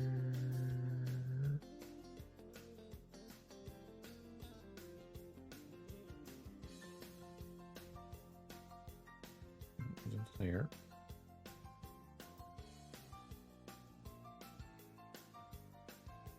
And that goes on to here. Yeah.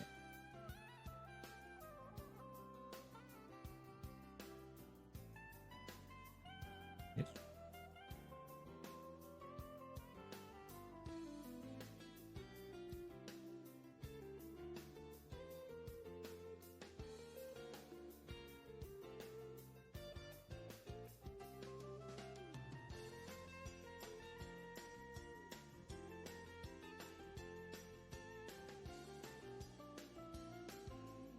So, remember, and your brain just goes, "Wait a minute! I've done this before, but I forget how."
Hmm?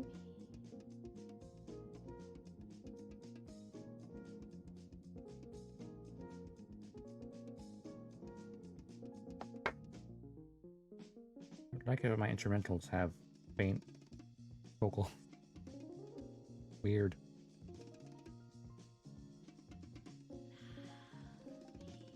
Like that.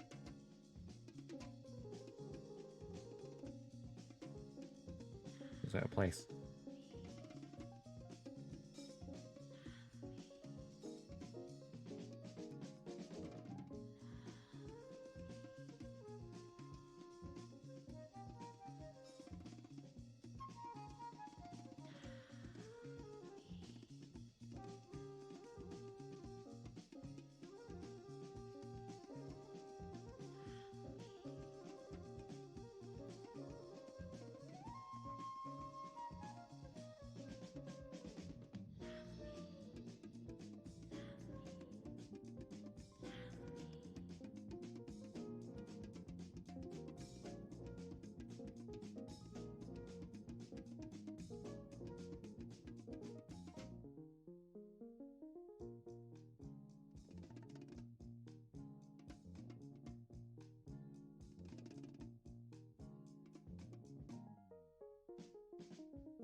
Oh, I'm down to then. I'm an idiot.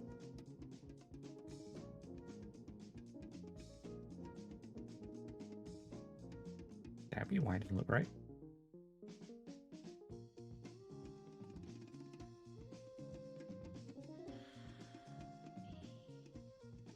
No. Leave me alone.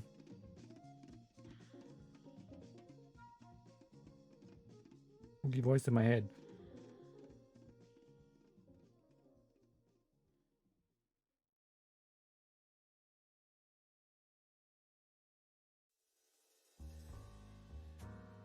Imagine if you couldn't hear that on the BGM. You'd be like, concerned.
I need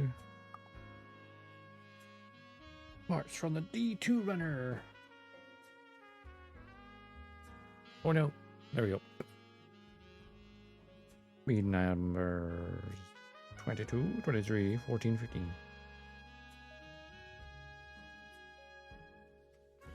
And deja vu. I've cut this limb before.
Check something.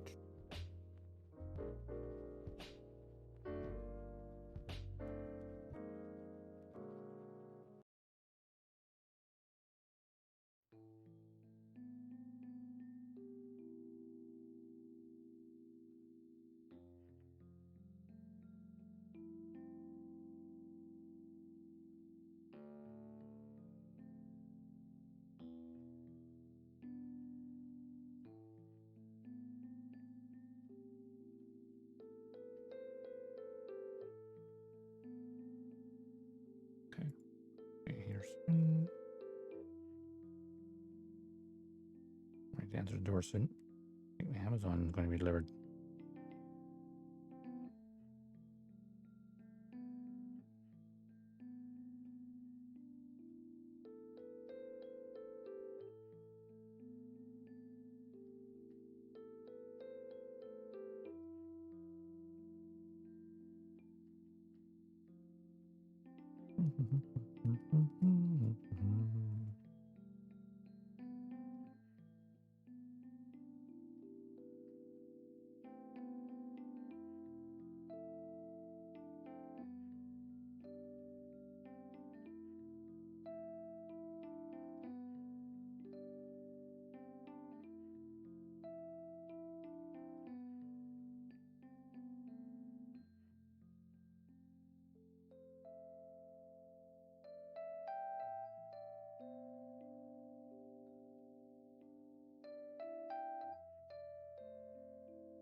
I want to attach the other part.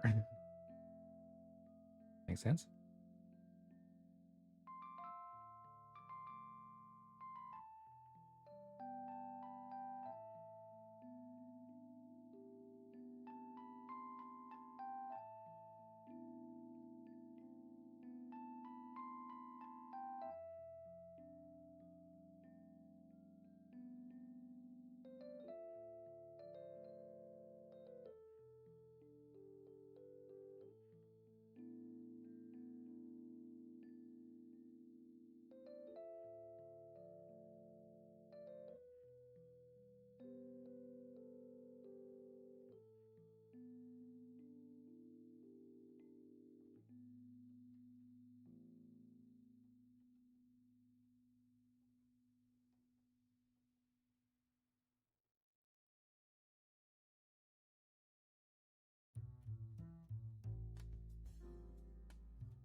Okay, this goes on to the back of this, like so. Yep. And this. Oh no, I did it backwards. That's the front part, not the back part. The back part.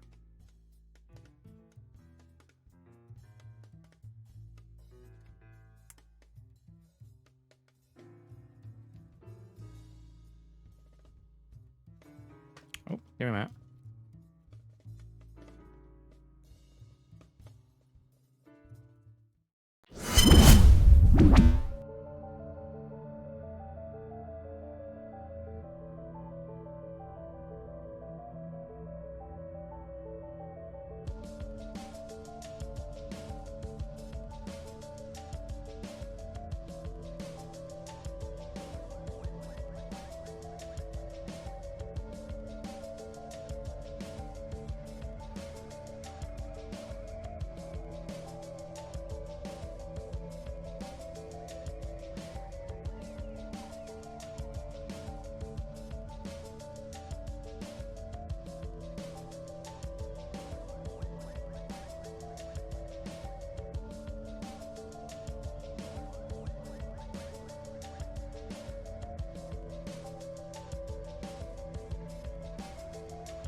Did I mute that in time? I don't know.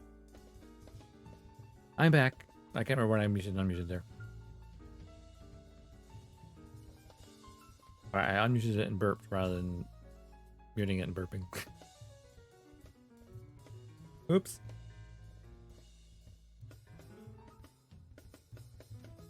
I got it backwards.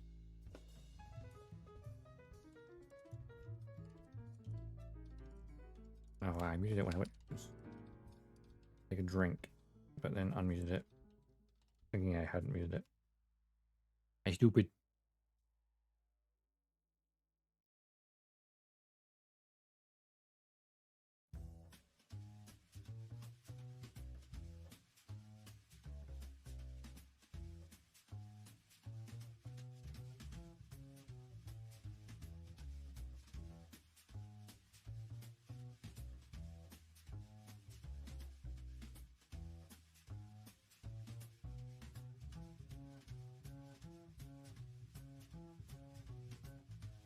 How have I found this again? I found this already.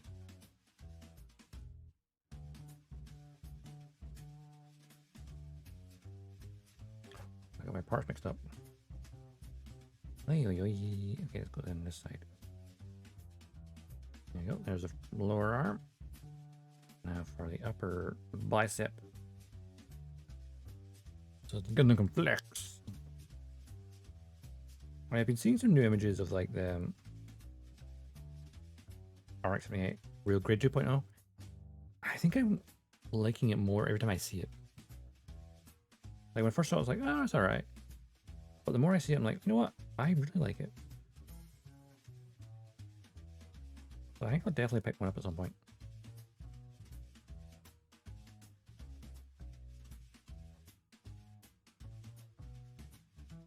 I think it'd be good to compare it to the original Real Grid.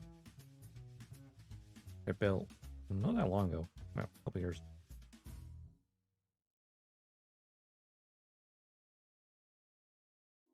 Thinking of Real Grids though, I know I retweeted it, but the Akatsuki Gundam from Z Destiny, it's getting a Real Grid this year. It's not P Bandai either, though it will have a P Bandai like price because it's gold plated. It's gold plated in universe as well, allowing it to reflect beams.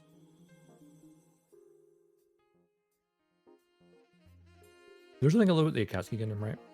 So like in universe, it has a gold color as a anti-beam coating. And it's like, oh yeah, the Yakushiki and Zeta had that, but it never actually helped it. It just had it. It was just a kind of a dull gold. Whereas the Akatsuki, it literally reflects beams as part of one of its gimmicks.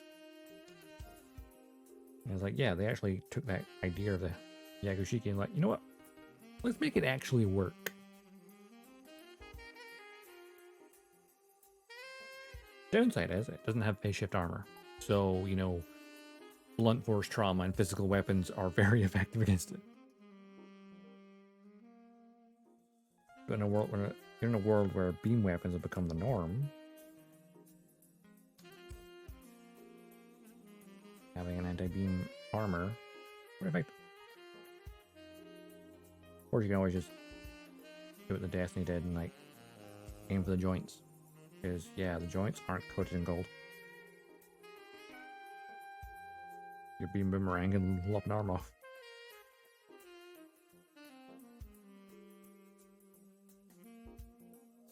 It'll be interesting to see how, I think it's the, I don't know which backpack they call it. It appears to be the atmospheric backpack use as a Real Grid, so that'd be the one when Kigali flew it. Whereas also it had a space backpack, but Mu used that instead. At that point.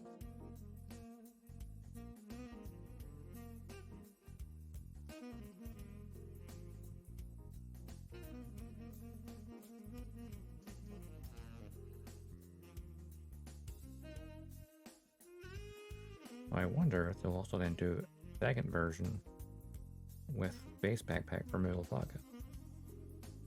And if they do, well, that version be P Bandai. Because I can foresee that happening because that would make some sense. At that point, it's a variant.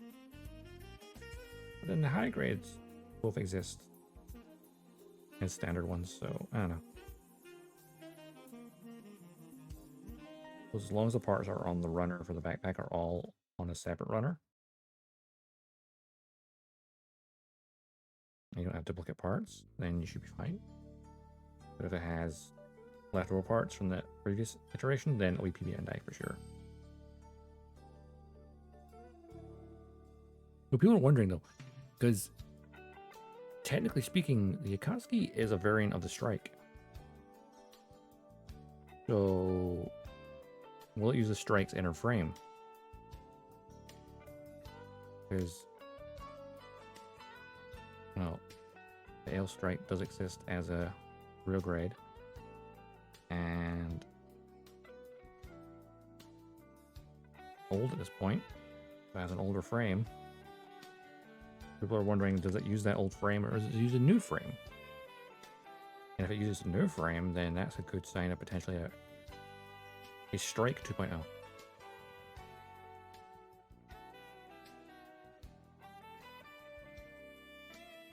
But we never know. We never know. What Bandai might come up with next.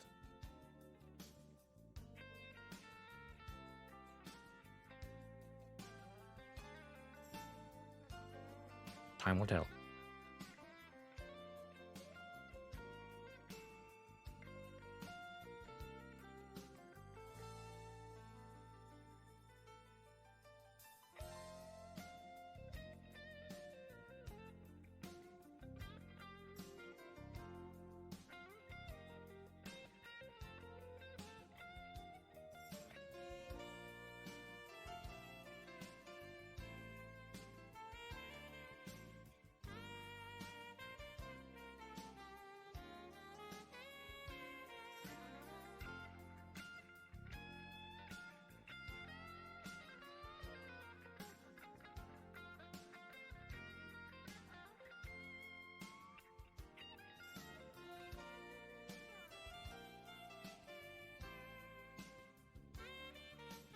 We also had the show off at the hobby show yesterday.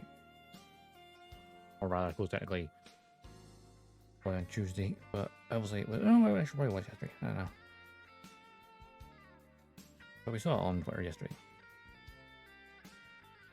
Oh yeah, there's obviously the Destiny Spec 2 with the Zeus silhouette, which looked pretty badass.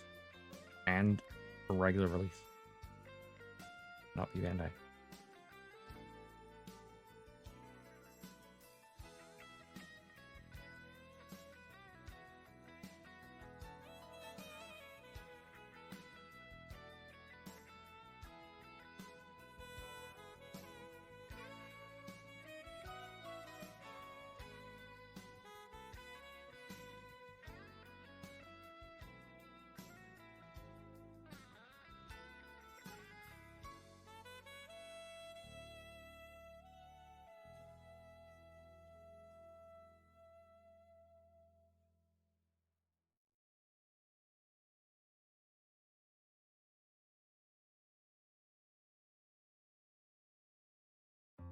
Oh yeah, they also teased the prototype for the Zagok, the seed version of it.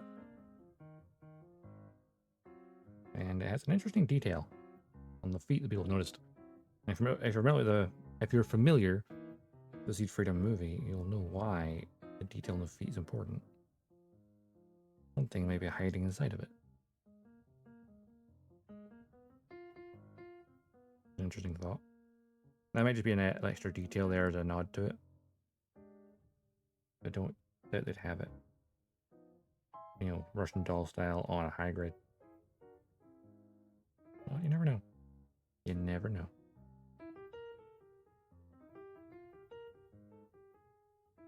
I need shoulder and lower arm. At least I can see this. What do you want, phone?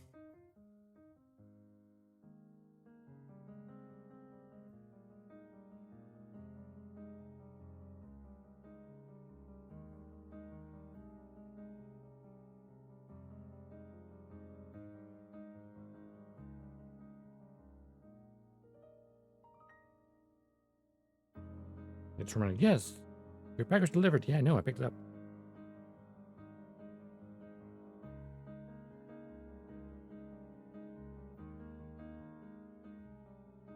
Right, we need the D2 runner again for most of the stuff. Get the shoulder.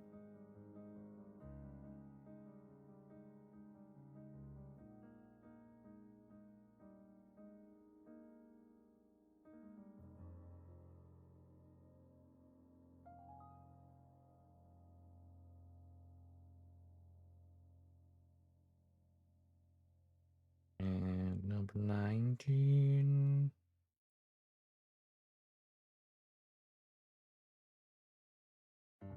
With the early type. And while I'm at it, I'll get these parts as well. Include number 24 for the upper bicep.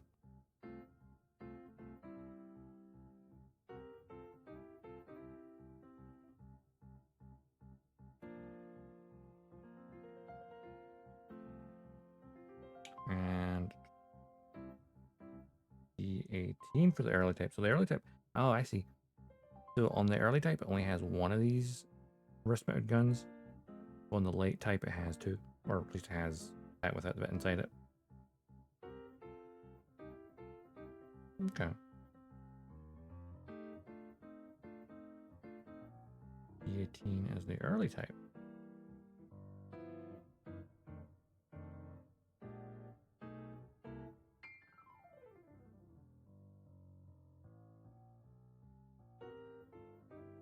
I've got the hand there already. Cool. That should be everything for this arm. Well, bar a polycap for the holder. The last, well, I was at the last polycap number 1. No, there's a bunch of them still. There's a lot of them. First of that row, at least. Pretty sure not all these polycaps get used. Why have that many? Polycat from 2008. Wow. This is generic polycat runner. I've been using for over a decade.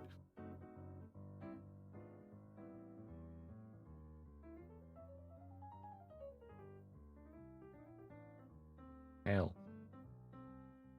Decade and a half. At this point.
Oh, another thing. You see that Gundam Breaker 4? Breaker 4? Yeah, Breaker 4. Has a release date now. August 29th. I've never played any of the Gundam Breaker games, but it was fun to be able to kind of be a game where you can kind of, well, break other people, break enemy Gunpla and then build your own Gunpla. Looks kind of fun. It's a shame that the physical edition is not available in Europe. So no limited edition strike. For me,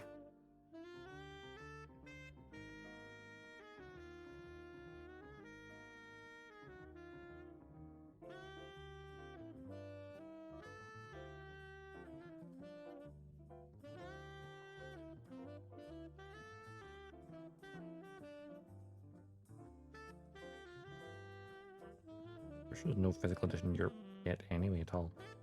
It's kind of odd.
Going in the trance.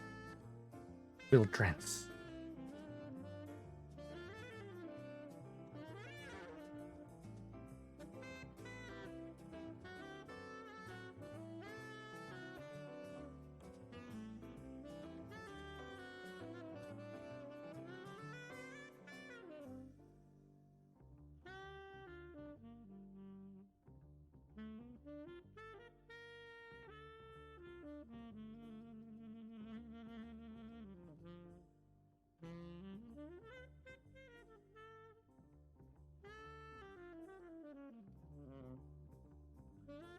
Right. Part goes in here. Polycap.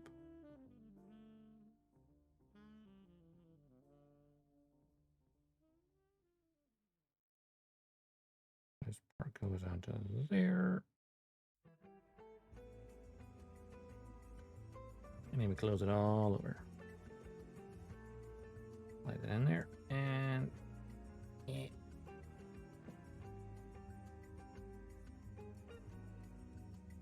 Now face it the correct direction.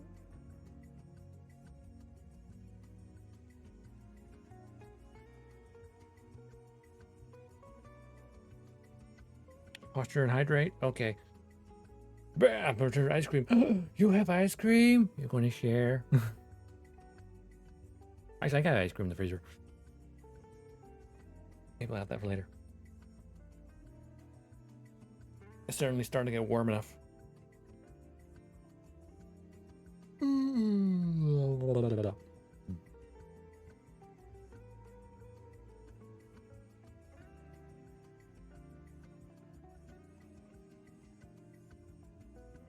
Hydration, posture, acceptable.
Check how to check all systems nominal. Operating within acceptable parameters.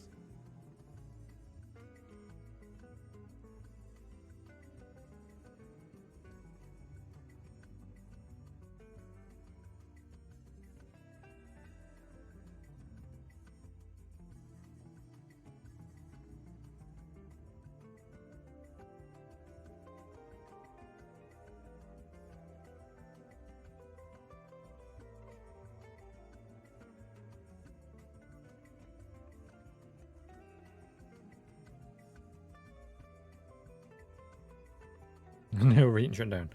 I'm not going to overheat yet. But I looked at the weather report for the next few days and I might.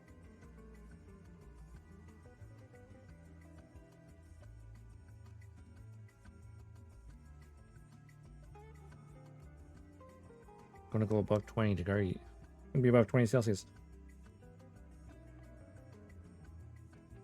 Which for me, that's way too warm. But I know it's going to get warmer because global warming's a thing.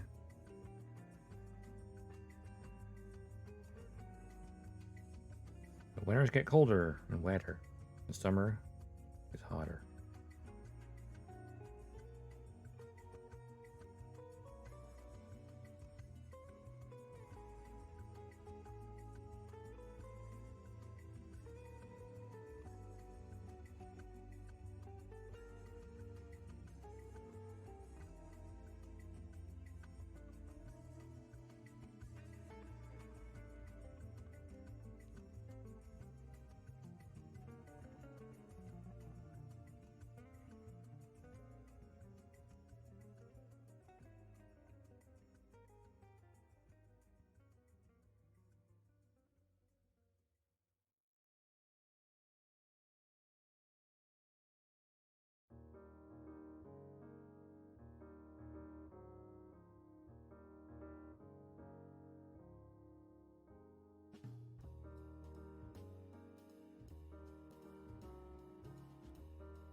These are shifted by 1 month.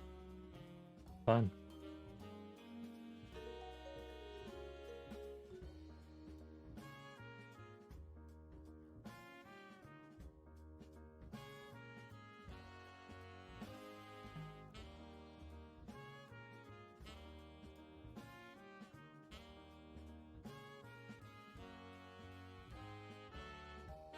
I mean, like spring here doesn't really start until May nowadays.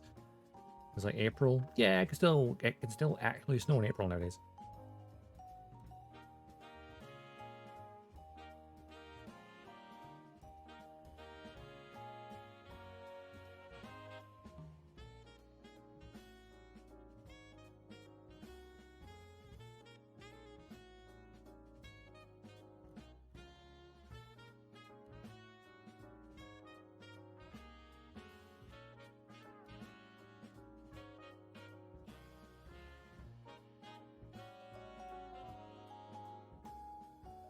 Of course, you've got the infamous, what they called the Beast from the East, back about 6 years ago,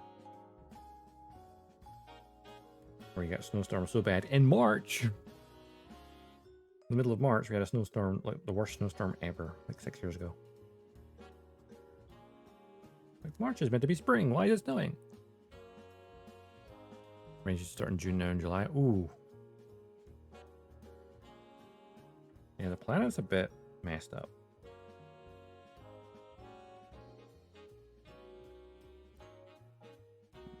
Or here, it rains most of the time anyway. This is Scotland. Surrounded by water, so there's plenty of rain.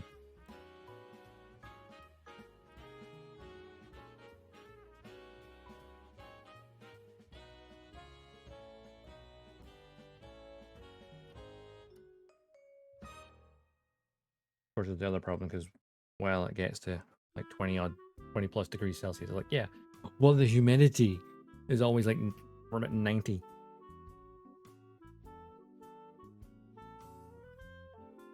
So it might be not as hot as other countries, but the humidity makes it worse.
Winter should start October. Now it starts November. It's a bit colder. I mean, yeah, I suppose October, I would call it autumn rather than winter. But in terms of the clocks, it's officially winter, yeah.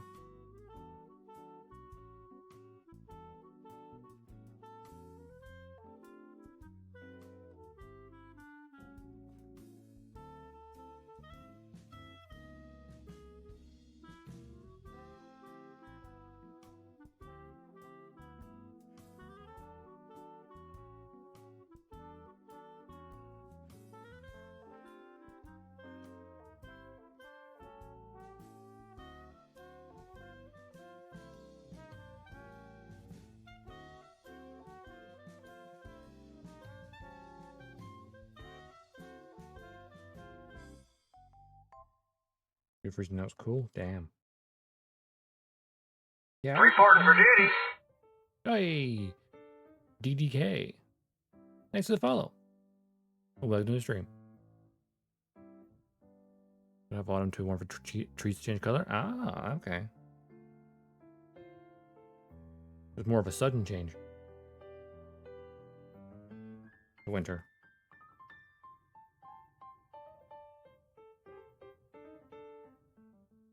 Of course, when you say freezing, what is freezing to you?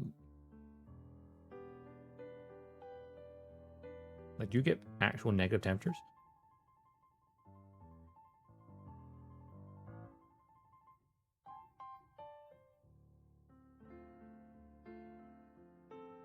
Hi, you and DDK. Hope you're having a good day.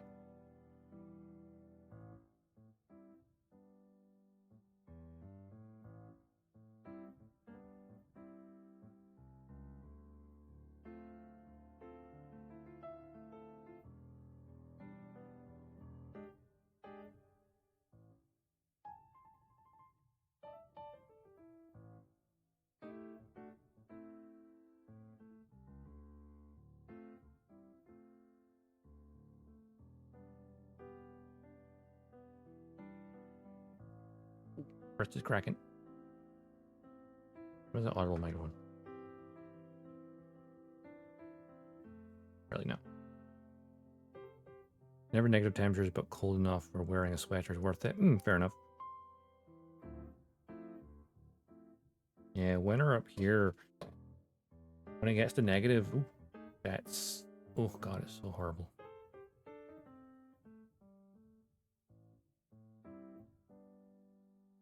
Like, being buffered there for a second. Weird. Like, negative temperatures are like so horrible.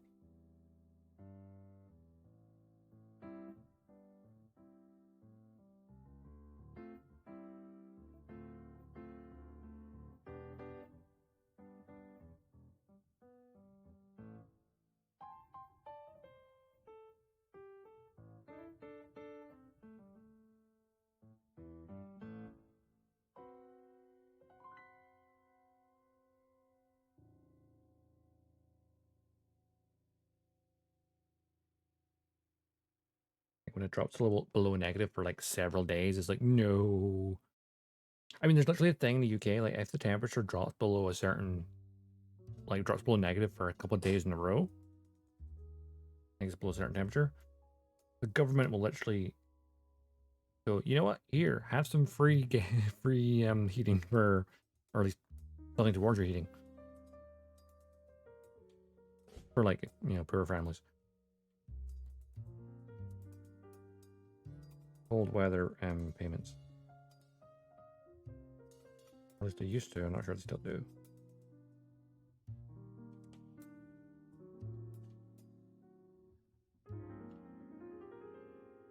Plenty of times, especially like net dying a bit. I may have just glitched a wee bit. Oh, it says unstable. Uh-oh.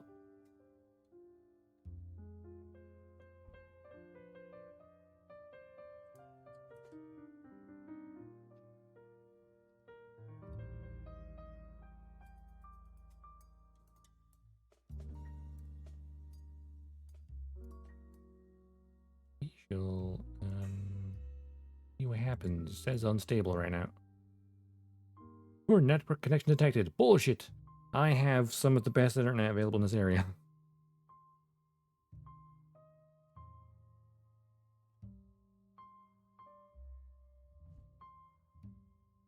Usually if I just leave it for a bit, it will be fine.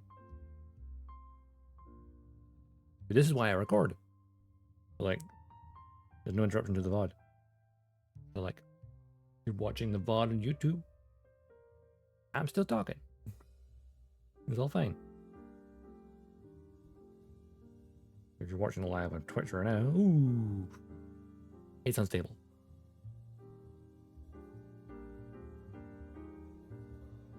There's not much I can do in the meantime, so I'll let it catch up with itself, hopefully.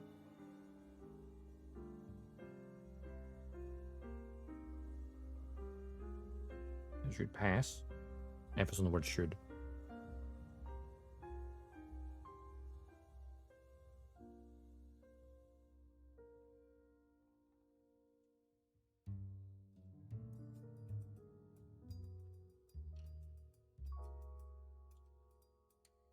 Also, I've been, oh wow. Yeah, clearly it's buffering. Like a whole minute out of sync at least. Maybe two.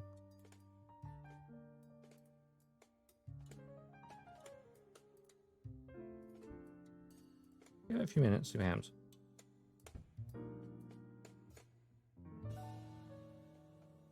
Continue to work on this wrist.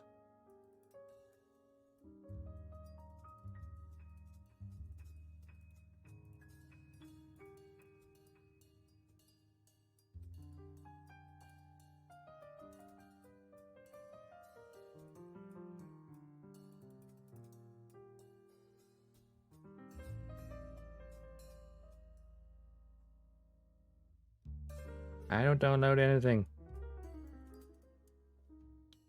Plus, downloads would not affect upload. What I can do, like it's the bitrate upload that has gone wonky. If I check speed test, I bet you my download speed's fine. But then I bet you that upload speed is tanked. Which happens randomly. Download speed, let's have a look.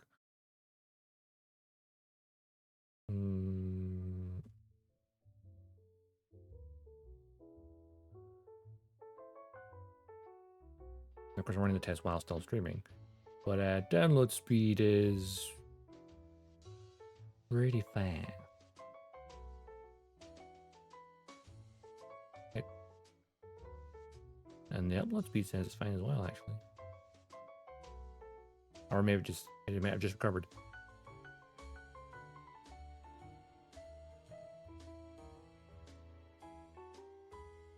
Yeah. So download 269, nice, megabits. Upload 20 megabits. I know I've never used torrents though. I don't trust them. Actually, I never use them. I have used them a long time ago, and that's why I don't trust them.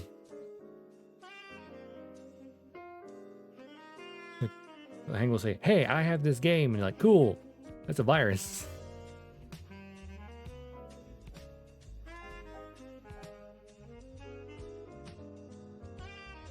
Yeah. Of course, my on Twitch it now says excellent. Again, it's my signal, so go figure.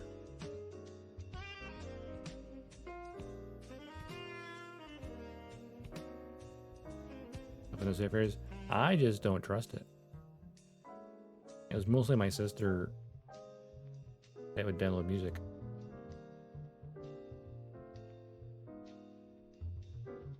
I was like, no.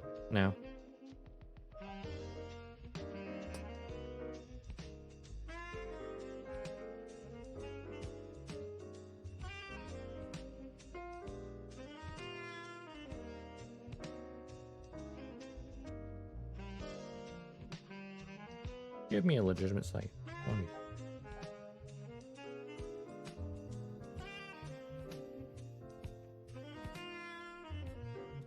Well, ideally the desync should be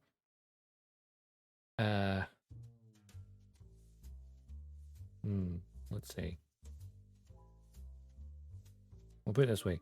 I will say something in chat at the same time as I'm saying it, right?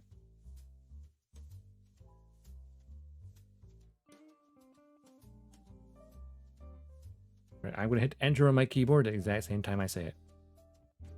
Gundam.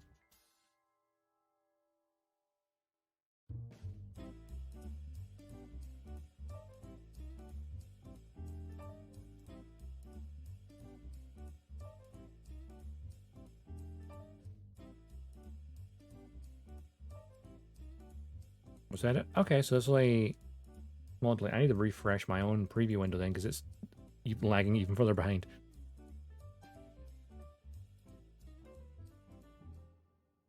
You type now. Okay, so that was only like 2 seconds off, really. We'll look at the timestamps.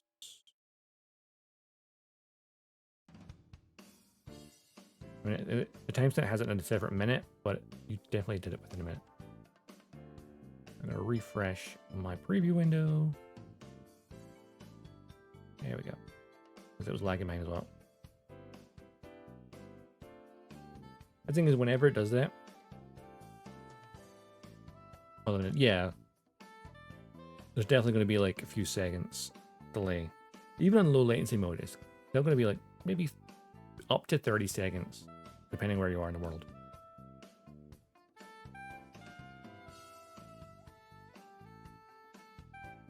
Yeah, there's always going to be a little bit of lag.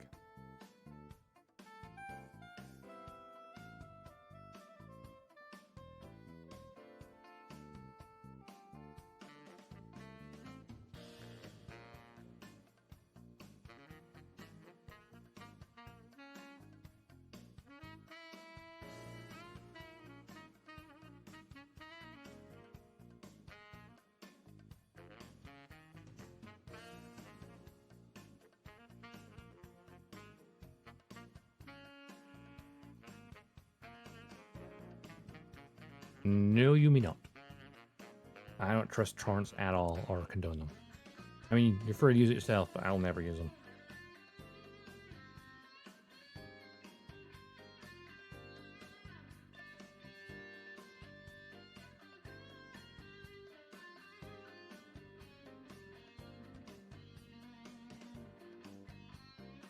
At least thank you for asking.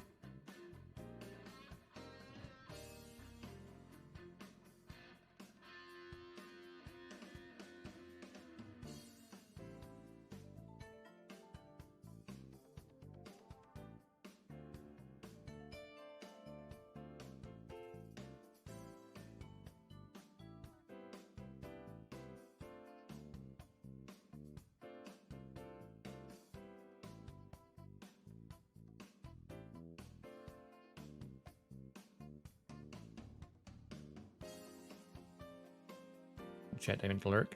Possibly. The thing is, I feel like the majority of my people who watch me, especially during the week on a weekday, will be lurking. That's always a given. Weekdays is when everyone lurks because they're doing something else, and that's totally fine.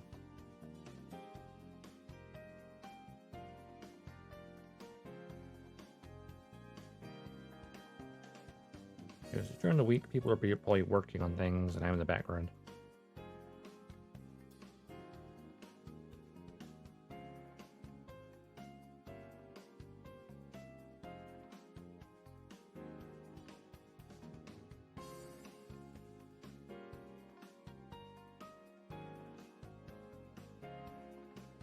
Plus some nice music. Yeah, plus the music, just you're gonna have to chill in the background.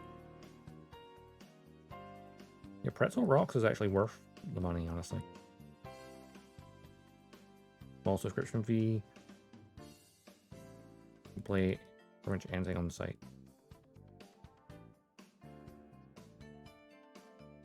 Right, I need this. Go which way around is it?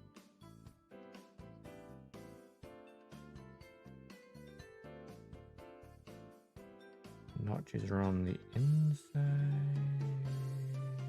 That way around.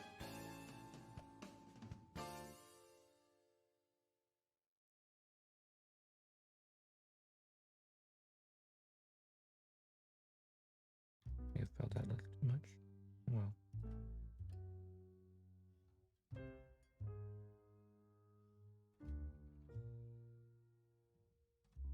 That's fine. Now fuzzy hand. The OG? Yeah, Shin. Well, technically I suppose not the OG, but the origin.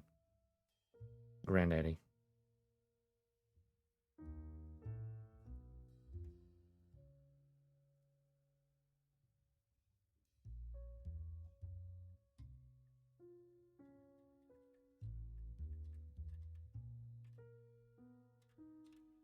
Although I love that I put the poll up for this, which one to work on, and it was nearly, I think all but one vote was for working on this. Fair, I haven't worked on it for like since the 45th anniversary when I started it. That's at least 3 to 4 weeks ago.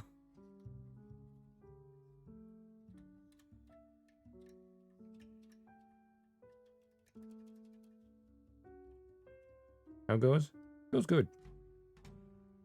Making good progress. I mean, the first time I started this, I get the whole torso, the head, and the cannon. Well, the backpack and everything.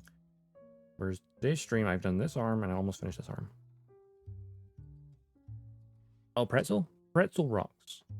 It is the website where I'm streaming the music from. Essentially, it's kind of like Spotify, and it's like a music service. But your subscription also covers the license for you to have permission to use the music on your stream. So if you ever like have the audio muted, you can just submit a ticket to Pretzel, say, hey, this was, you know, false flagged. Link, give me a second.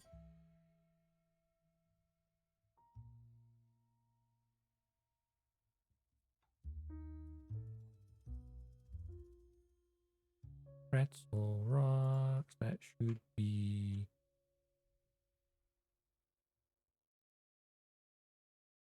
I mean, I've just copied the page I'm on, just cut off the station part. I've got to open a second window, is how it captures the current song currently playing down there. There was like a trial, like last year, yeah, where via Twitch you could get a 3-month trial of it. I think you still get like a 1-month trial. Because basically you can just link it to your Twitch, sign up for it. Also, there's like a bot where you can automatically post a song that's playing in the chat. But I had to go with just displaying it on the screen like this, because the bot just spams chat too much.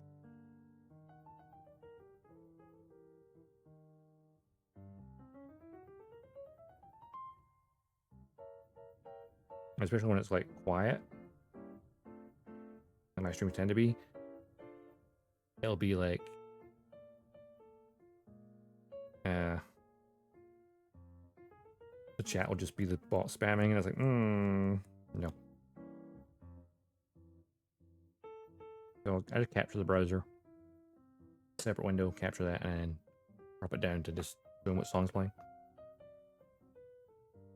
It's pretty good to I'll say you're paying a subscription fee, that's your license to play music on stream. I've also got mine filtered even further. I've got it filtered to instrumental only and YouTube safe when I upload the archives. Of YouTube, that's safe as well. Also, not everything is YouTube safe, everything should be Twitch safe. Everything's too strong. I know, they should pay me.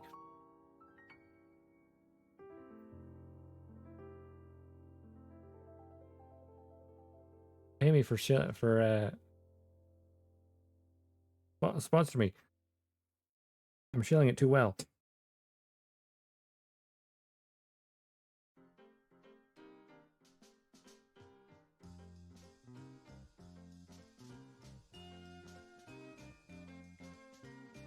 But I find it very useful. Especially for like streams like this.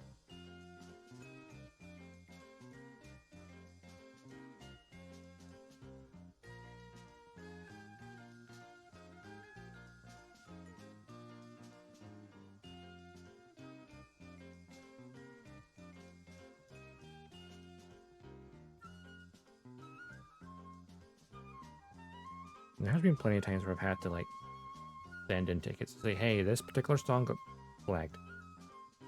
You can like send them a ticket, say, hey, this got flagged. And then submit a thing to Twitch saying, by the way, I have permission to use this song. So yeah.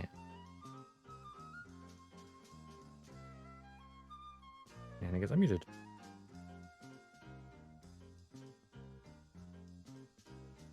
There was a weird thing though, I've never done like dislike songs, where like a song got claimed more than once in a stream, like multiple times. I'm like, huh?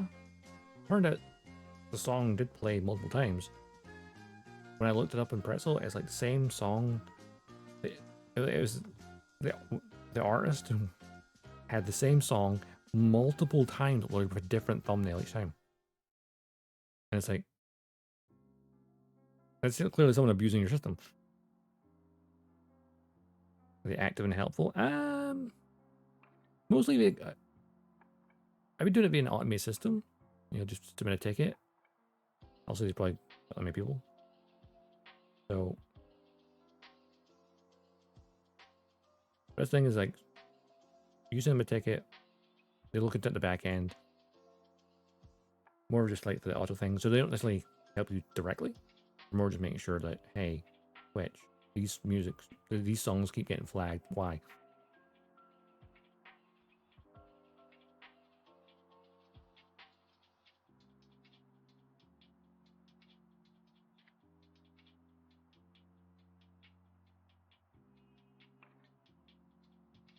Yeah, it's been quite useful.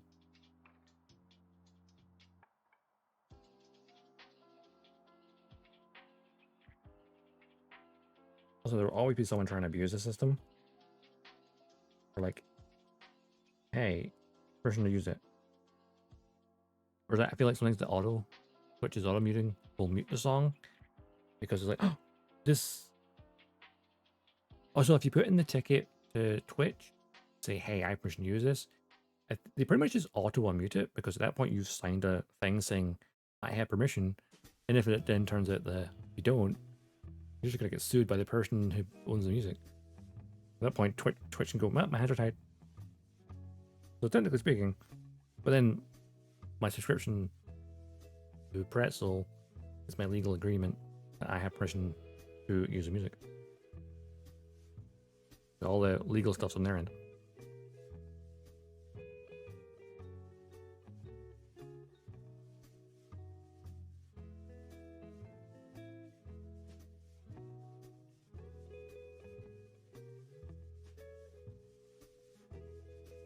I've never had any issues other than just like false flag.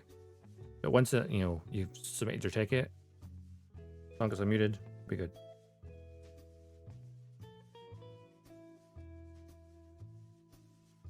Most of the time when it comes to music getting flagged, if you then claim, yeah, I have permission, I think Twitch just takes your word for it.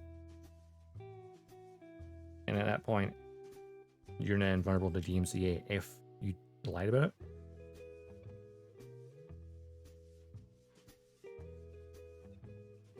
Here's the thing with the auto mute is automatic, it's not detection. A DMCA is manual.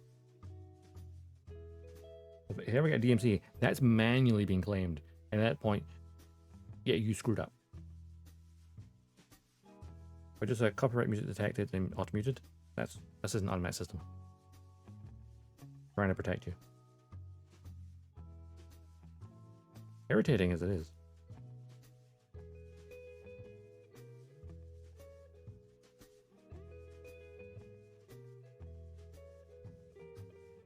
Like, take on Sunday, we did Sword Horror. Surprisingly, only one piece of music got claimed on that. For Star Wars. And it seems to be the same thing that gets claimed anytime I play that game. Seems to be a piece of music from episode 2 is in there. And this is like, nope, not allowed to have it. But the main title scene never gets claimed. Which is kind of weird. Which is why I usually record it anyway, because having it muted, irritating. If you upload to YouTube, heck, they'll just take money from it. That's fine. I'm not monetizing YouTube anyway, so it doesn't matter.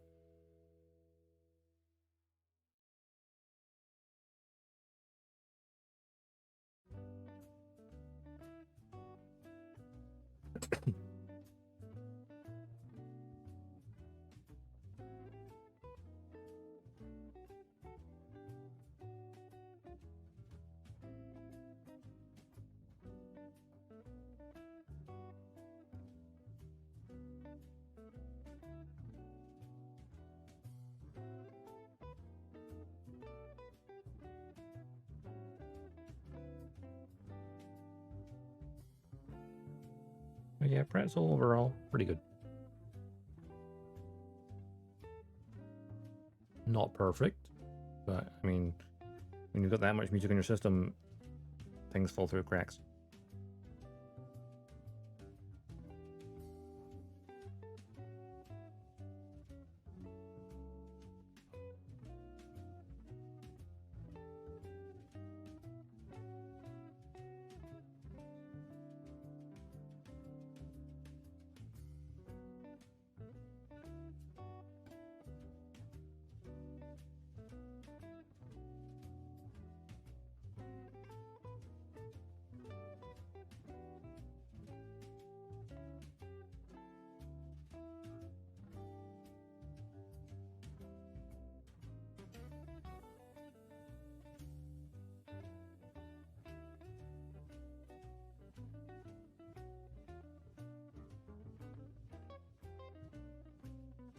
Any events? Not really.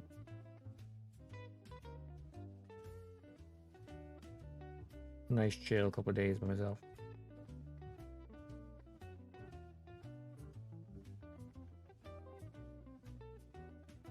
Work on bits and bobs. Actually, try and tidy a bit. I did a tiny bit of tidying this morning. And yesterday. So I no longer have to take a pile of gunpla off my bed to put on my chair to get into bed. I managed to organize that yesterday, so that's good. I don't have a problem. What are you talking about? I can stop buying gunpla anytime I want.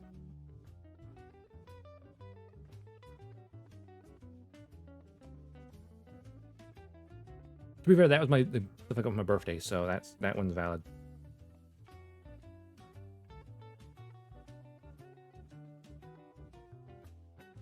I had nowhere to put it temporarily. Now ondoes the bed because it's all master grade, so it's big. I do remember they're under there though. I literally almost forgot that I have the master grade of Offgala new Gundam because it's under my bed. I almost forgot I had it.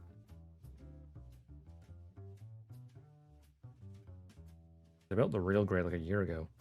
Like, oh yeah, I got the master grade. Not so long afterwards. I got my birthday last year, I think. Hard to keep track of what I got when.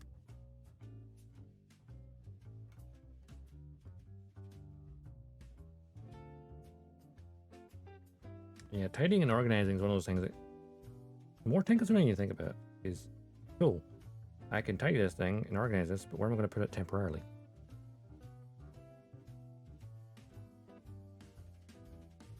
You look at a temporary solution while you're doing it.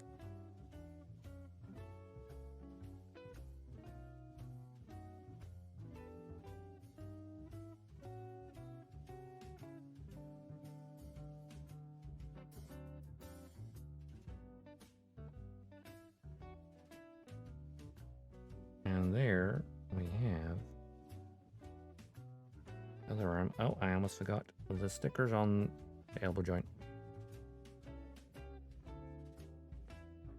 Sure, why not?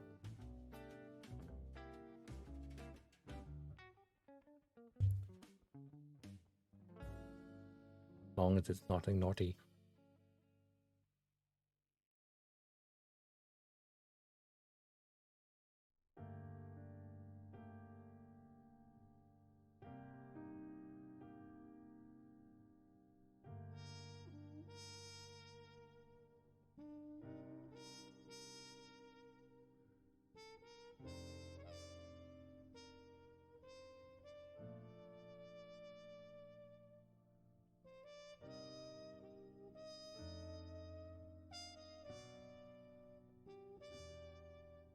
One more sticker.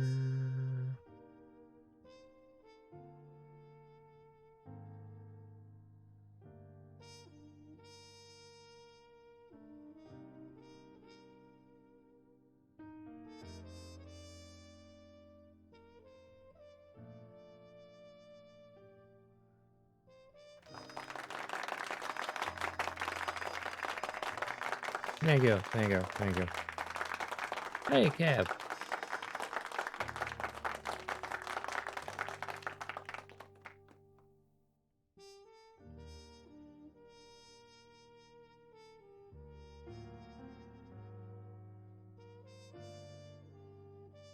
Hop on the there we go. Gundamu. The upper half of Gundamu. How does that look? Since gunpla are more tough, here in India, loot I got from Singapore. Okay. Ooh, that's a big bit of loot. Let's see what can we see here in this picture. How does it not bring on the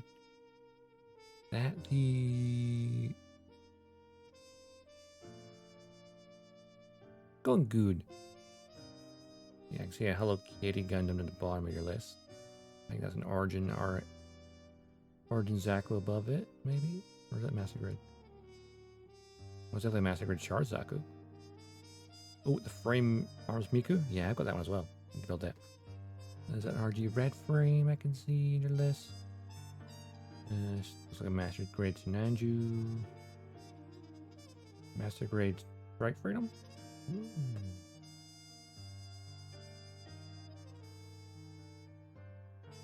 Couple of cars, because I know you love your cars and your bikes. Ooh, is that an Apache? I think it's Apache, yeah. Is that Exia? Above the Freedom, I think, on your list there. Those 30 missions.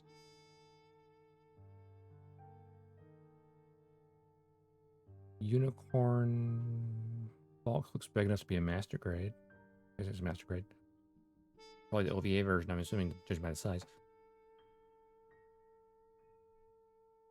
More a good haul.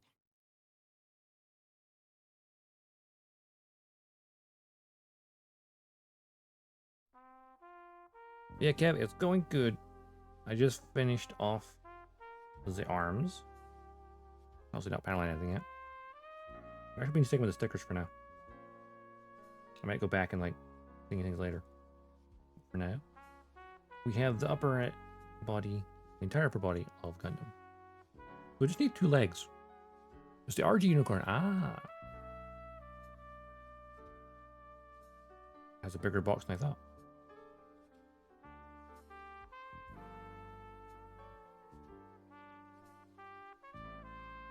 I heard the RG Unicorn is very good.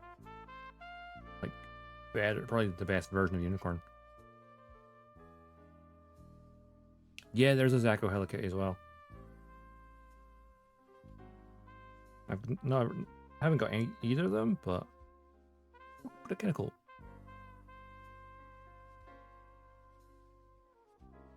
We're slowly building ourselves the early type. Our cannon, our machine gun on the wrist. A little bit something. I need to add some like color around here, like with the little lamps and stuff.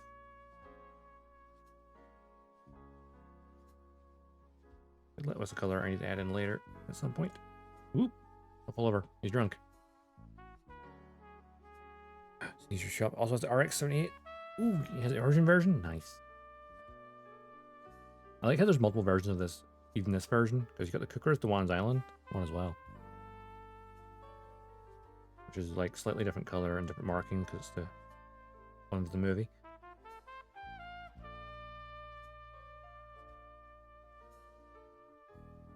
Which I do have that one backlog, which I'll probably build as the middle type. This is gonna be my early type, and then the middle type will be the other one, the Wan's Island. Which then begs the question: what about the late type? I'm pretty sure I know the late type probably has a core fighter in it, because the origin timeline is slightly different. Full green. Yeah, I've got the mech. I've got the high grade of the full the full armor with the green cycle frame. Not the real grade though. I haven't built it yet though. But even that box is pretty big for a real grade, high grade. Yeah, it had 3 RX-78s. I mean, this would be my 3rd RX-78, so you know, I've got the Master Grade 3.0. I've got the real grade. Oh, I've got the high grade. This is my 4th. This is my 4th RX-78. Yeah, I've got the high grade revive, real grade, Master Grade 3.0, and now the Origin high grade. Plus, I've also got the Cookers to Wan's Island version of this in my backlog, and the full armor Origin version in my backlog. It's the main line. They always make tons of them. If there's a new Gunpla line, you can guarantee the RX-78 is part of it. Except for the Master Grade SD. Master Grade SD might be the only line they don't have one in. That in full mechanics, but it doesn't make sense in full mechanics. Now the entry grade, the high grade Beyond Global. Ooh, Beyond Global is a pretty cool looking one.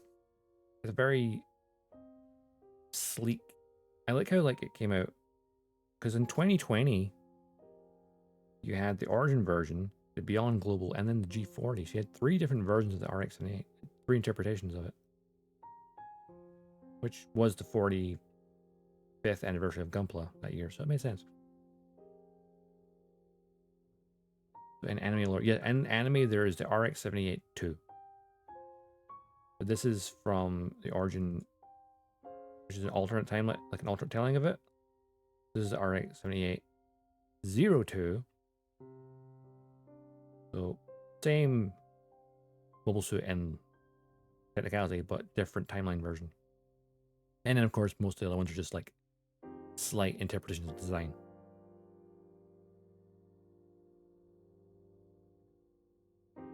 You also noticed the anime accurate one recently. There is the Kukurus Dewan's P Bandai version of this, which is obviously accurate to the version that appears in that movie. So it has a slightly different tinge to the white, and then the markings are different. So V12, no, not really. Yeah, split time variant, yeah. Because the origin's like a retelling.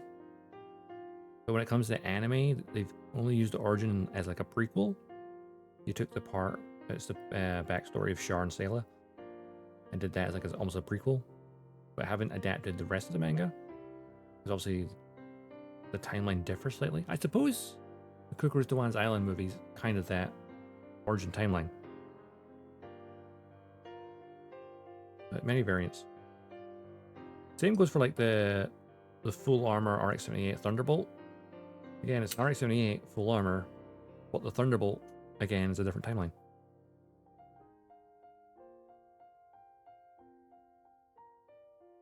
So many variants!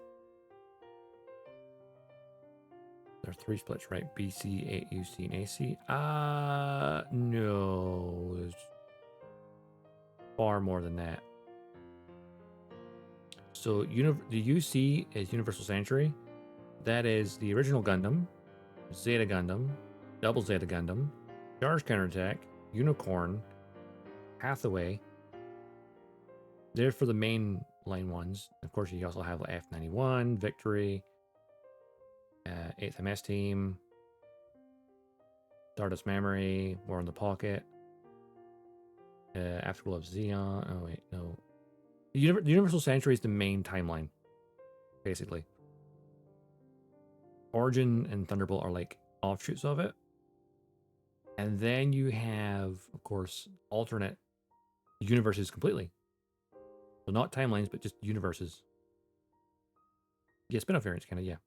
I mean, Zeta and Double Zeta are like direct sequels, as is Charge Counterattack and Hathaway and Unicorn. But then, of course, you have other timelines, like the first alternate timeline was the Future Century, which is G Gundam, which is obviously it's like the God Gundam. That's the one that's kind of like Dragon Ball Gundam, almost. That's the first alternate timeline.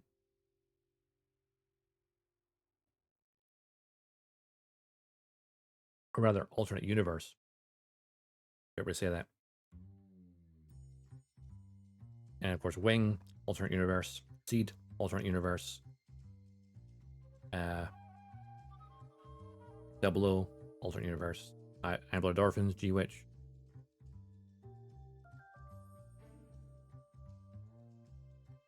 These were Double Zeta. The Double Zeta Gundam is really cool. I really like the Double Zeta. The Double Zeta as a show, the first arc is a bit cheesy, which feels weird if you're watching it directly to Zeta. But after that, I think it's really good. Like a different flavor. Alright, now we flip, and we've got feet and the left leg. That's how we at. I'm going to stream to it today. Might do it a little bit extra, but not too much. So we'll get at least one of the legs done. Maybe. Yeah, like Gundam is like such a massive franchise. It's gone beyond what it originally was.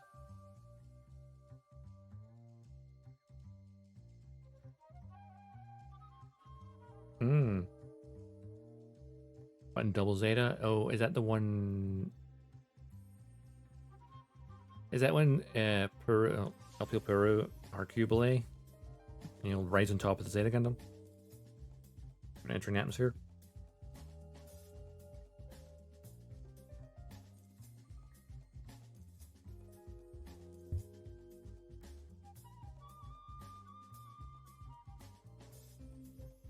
The enemies, their friend is being brainwashed.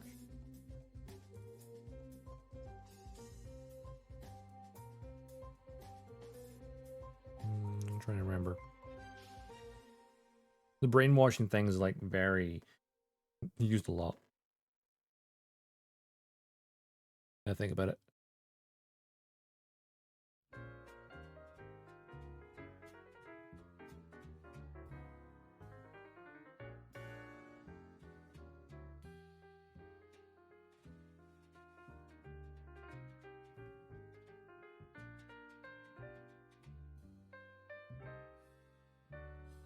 Yeah, also yeah, probably poor then. Yeah, he was being manipulated.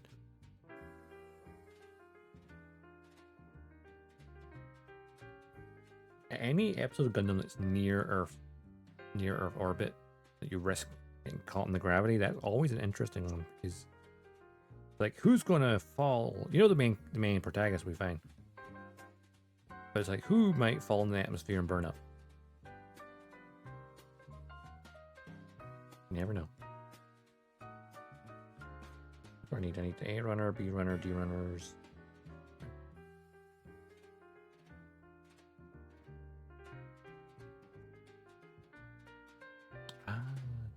Oh no, wait! I'm pretty sure that episode is not the double Zeta. It's just the Zeta, because Judo uses it because it's faster than the double Zeta, which is the bigger one. Yeah, Puro shoots off. Use our own funnels to shoot our wings off because they're not rated for atmospheric re-entry, but the Zeta is. Two guns were sticking out double Zeta. Was it double Zeta? What was the Zeta they were in the atmosphere for?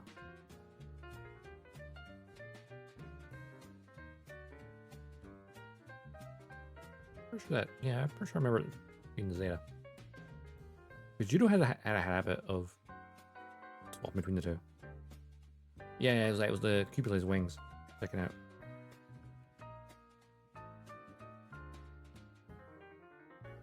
And that created an issue.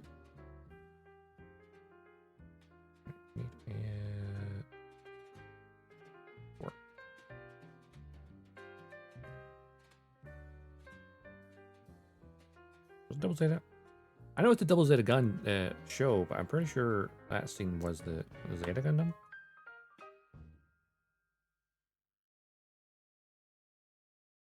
I think it's a problem with like, yeah. So the Zeta gun, so in the double Zeta show, early on, Judo's piloting the Zeta Gundam because he, tried to steal it. Obviously, the larger suit that combines from 3 parts is the double Zeta upgraded version. But early in the show, he had a habit of swapping back and forth between the two. I think that particular episode he was in the Zeta.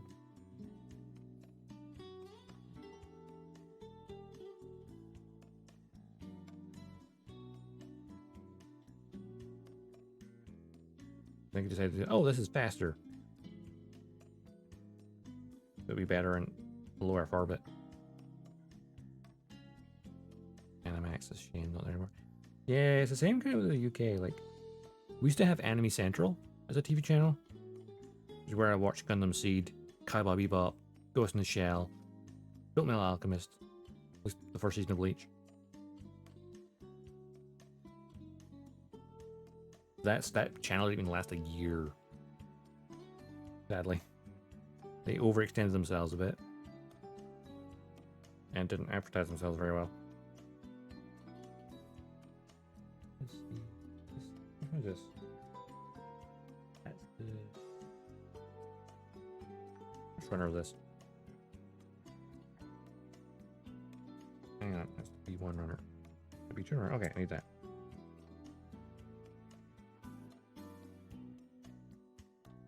Yeah, Seed was the only Gundam show that was on TV for me.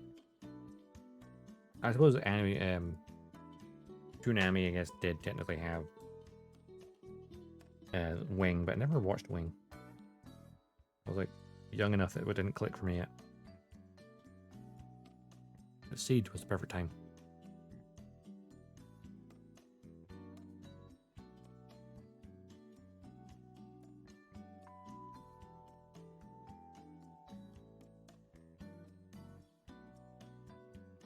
Okay. The B runner, not a D runner. Oops, that's the wrong part. Oh, that's the right part. Yeah. B. I'm looking at the numbers here. That's correct. And I have B number 10 as well. I'm going to confuse myself.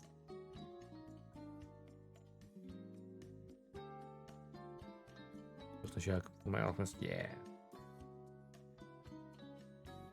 How many good ones?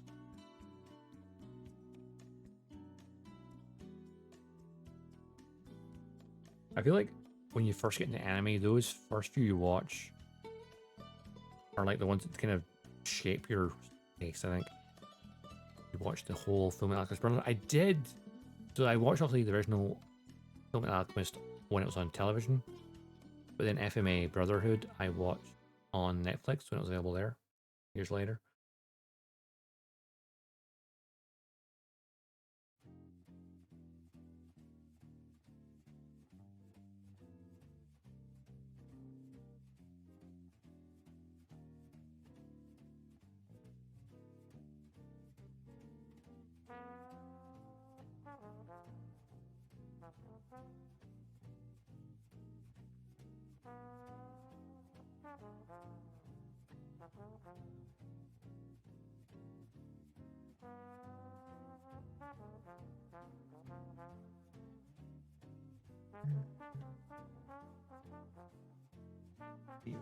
Come here.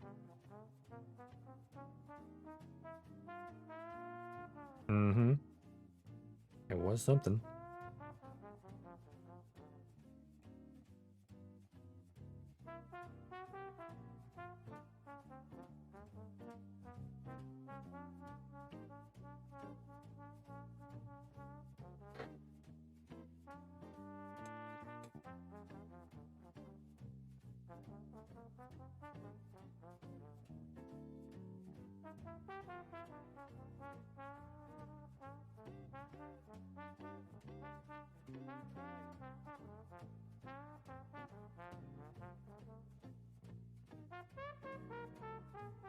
One thing for sure, alchemy's messed up.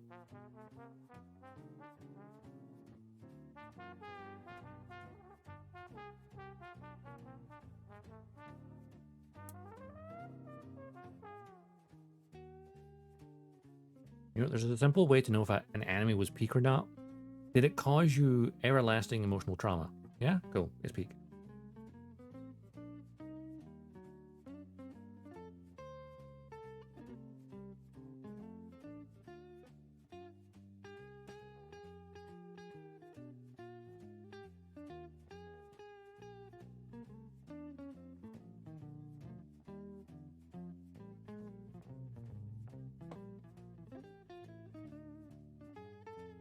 You know, the PP leaf? Yeah.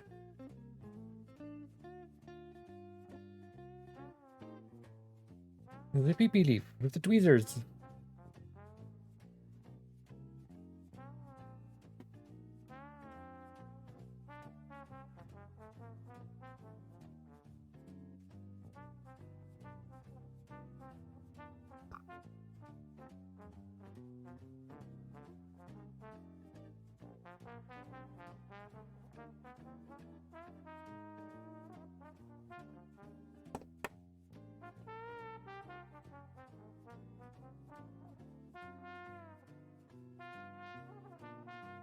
There's so many parts here now. Which are doing both feet at the same time. Like a madman.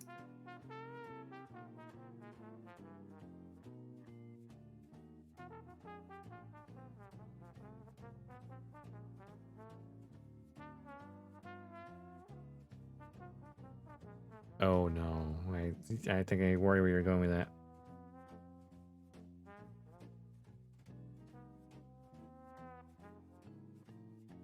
Endless possibilities. and bless freedom and all that.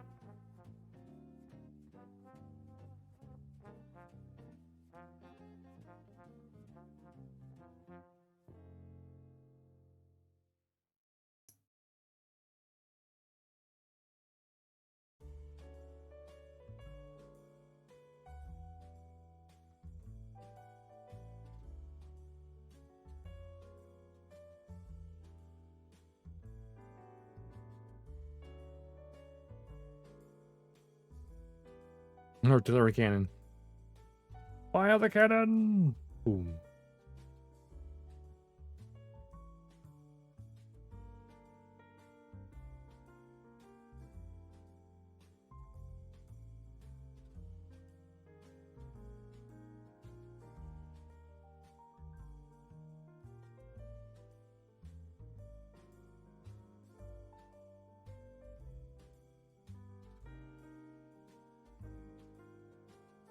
I mean, Metal Gear Rex is a PP laser, so, you know.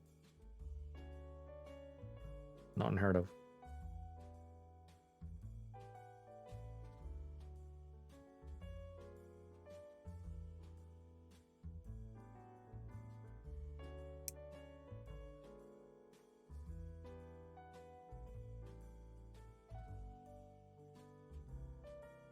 PP cannon, fire!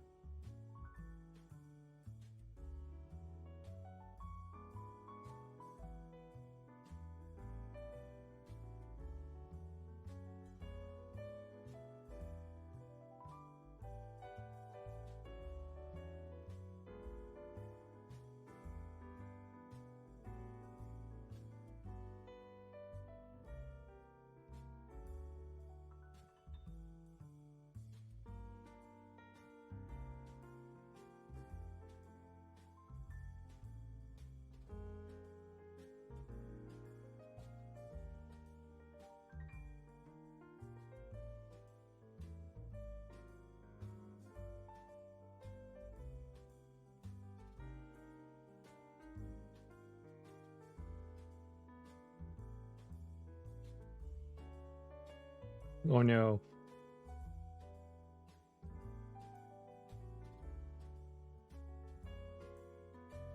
Disturbing.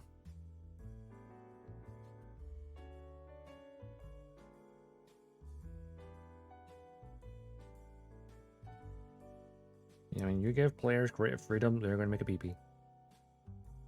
I have an unwritten rule.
Right. Robocraft is dead.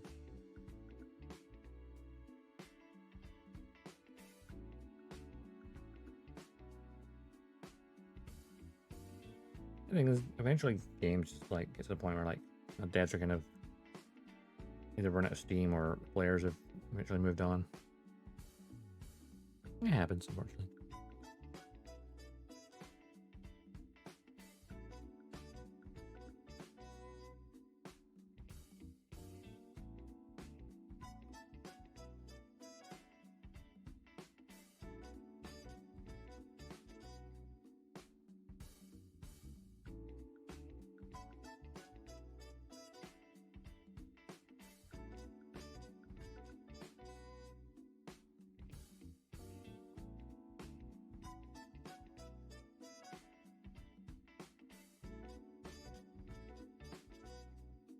Oh, the dev was being branded. Oh.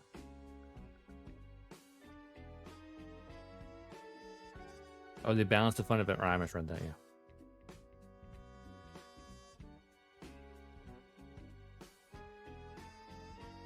Sometimes that is also an issue where, like, they try to strive for balance, but then create. Yeah, it's balanced, but it's not fun anymore.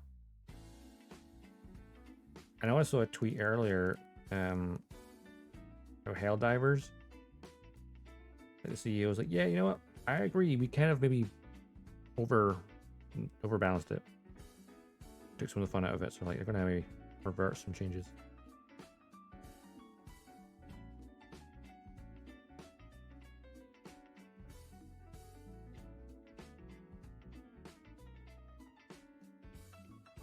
Which in a co-op game, yeah, you don't really need to be that balanced. Only against AI.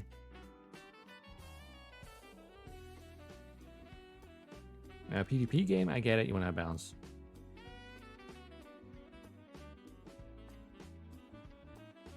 They made a new game and did not release it on Steam because they knew it was going to dislike to hell. Wow.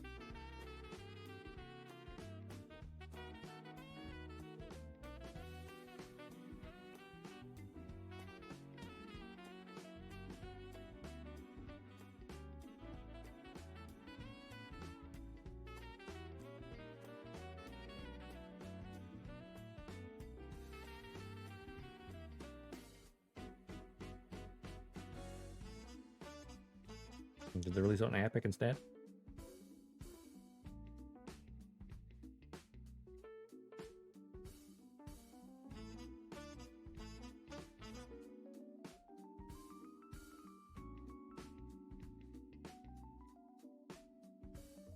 It flopped. So they reskinned it to Warcraft 2. It flopped to only American servers. Wow. Sometimes, like an indie dev, like you'll nail it with one thing, and then your next thing will just, you know, not work. Enough game released in Epic. You know why that's the problem? Sure, Epic gives the developers more money. You know, a fair share. Well, a fairer share, air quotes. Problem is, the percentage of PC gamers that actually use Epic is much lower than Steam. So unless you really want that game, you're not going to bother.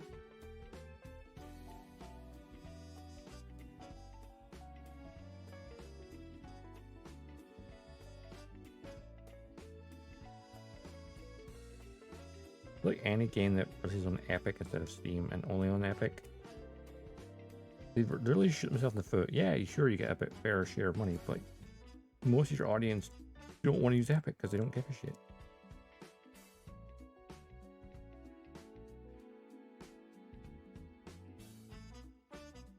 Like, I've never spent a single penny on an Epic game.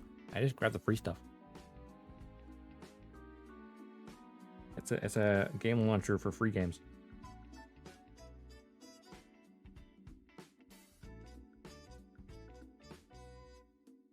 Spend no money.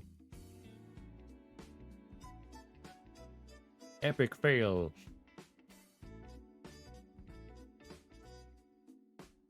Desert comes to Steam. Wow.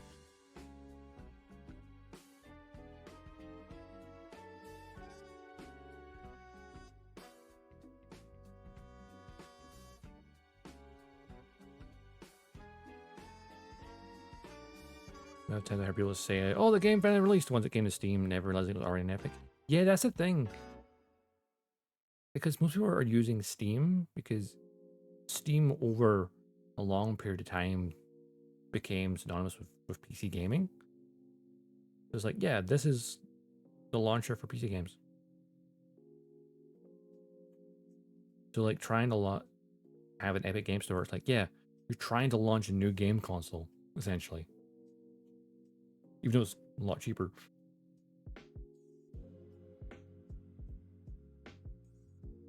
I suppose it's true.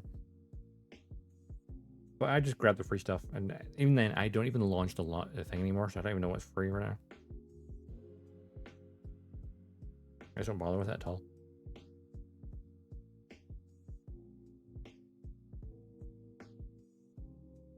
Plus, Steam's door face is so much easier to navigate and find stuff.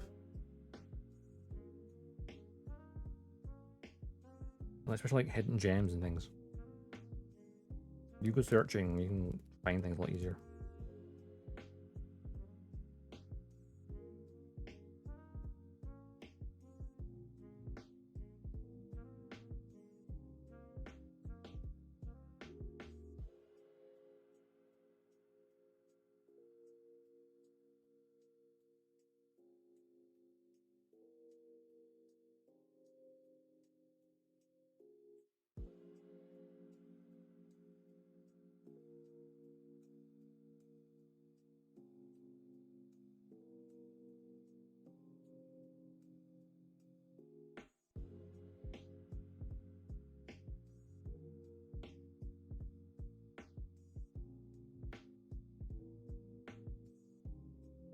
Yeah, Steam has a natural monopoly just by having better servers.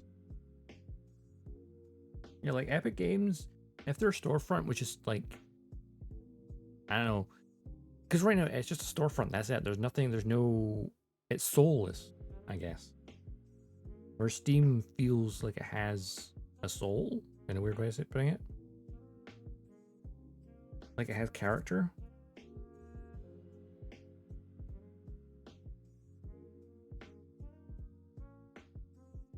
Whereas Epic Games just feels like a cold corporate thing, you know?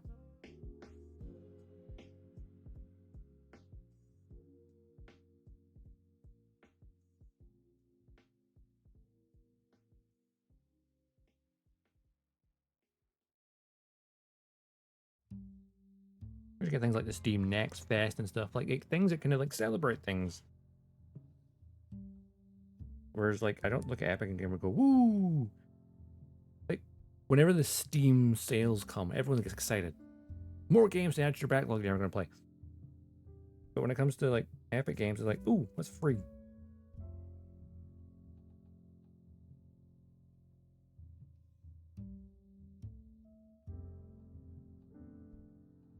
If you had like achievements and like if you had like achievements and you know trading cards and stuff on thinking like Steam does, it's like yeah, that might be fun.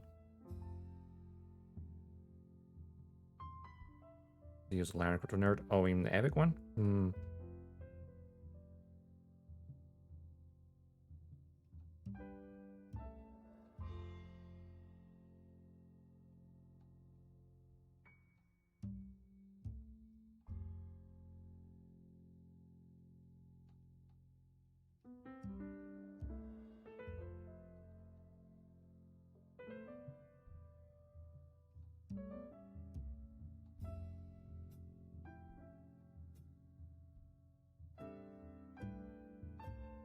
I couldn't even tell you who it is. The CEO Epic.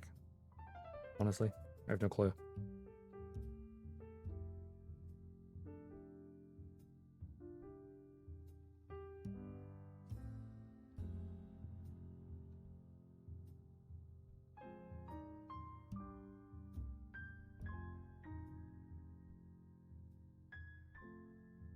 You copy your homework to make it obvious, and they didn't make it obvious because it's not. It lacks half of the stuff.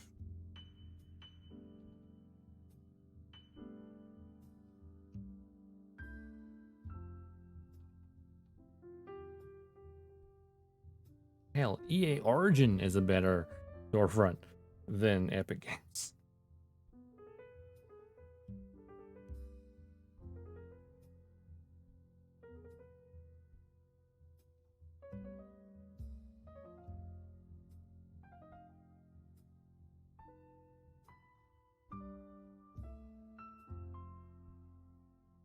That's a burn.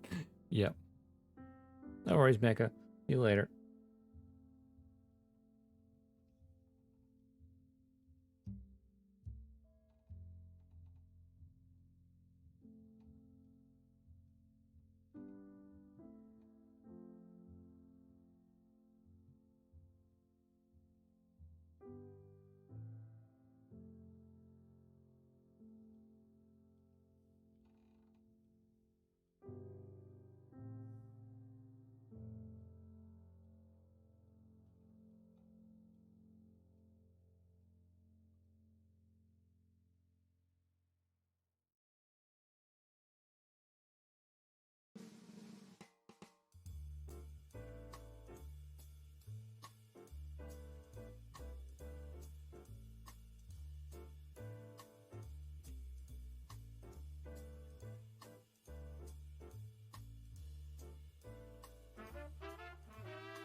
bit of flash on there.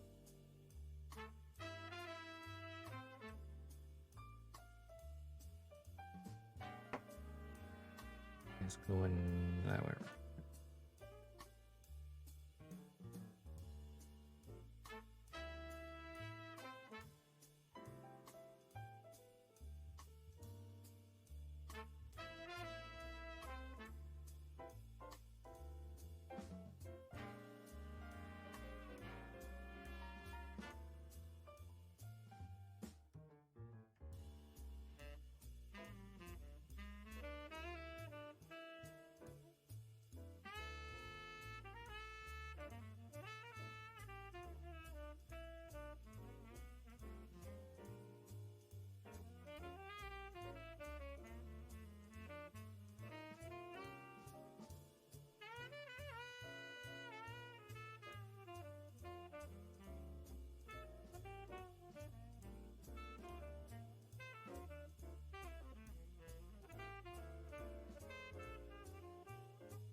And this one as well. There we go. Get the flash over this one.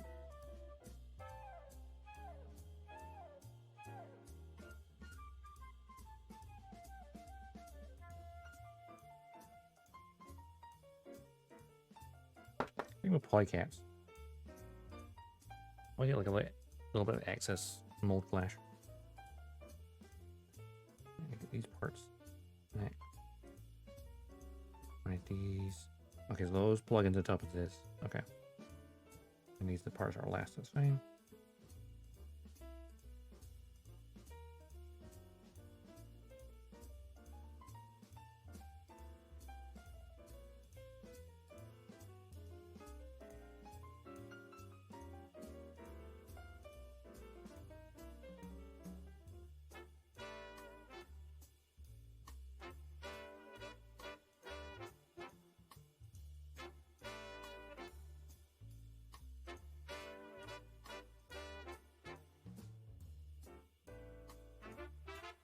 I really want to do tomorrow for stream.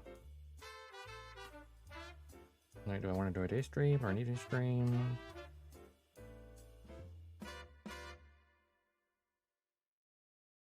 It's probably be a game. I feel like I should maybe try and get as far into Homeworld 2 as I can. I think it's Homeworld 3 comes out Monday. Or technically it comes out tomorrow if you paid for the deluxe edition. I did not. No intention to. Like, buy this game and play it 3 days early. No, I'm good.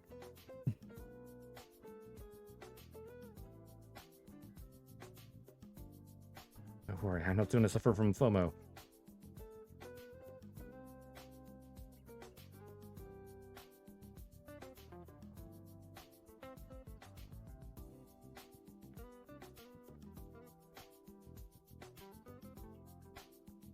I want to finish Homeworld 2, but I also don't want to like try and steamroll it really quickly.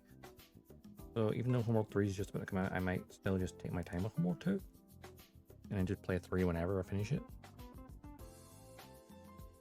I'll probably still buy it though. Sit in my Steam and sit there and wait.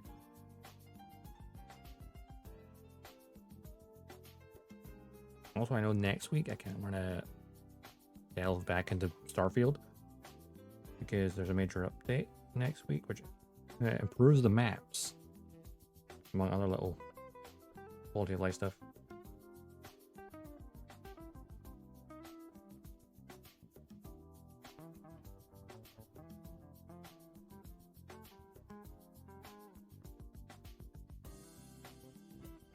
What about Epic exclusive? No, it's not, thankfully. Homeworld 3 is on Steam.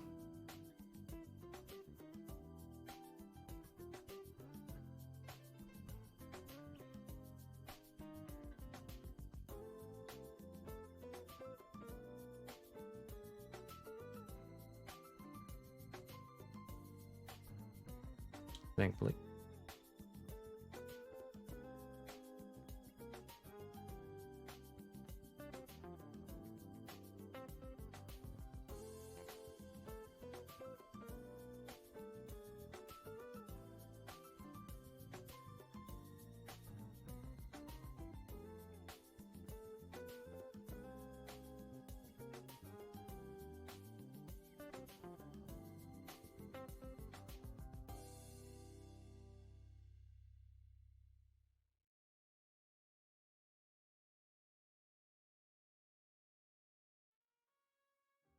I also do want to play more of the Old Republic, because I was having fun with that Sith character we started on Sunday. The 12-hour stream we did. I wouldn't do another 12-hour stream, not so soon.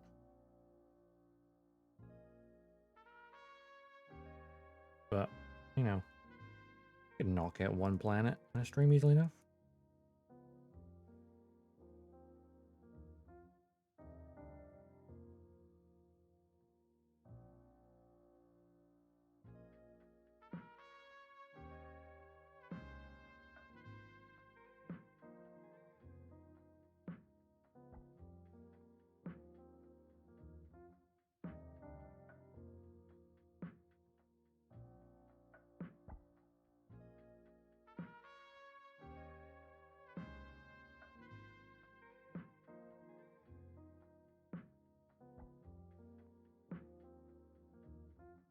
I take this bit here and put it underneath here.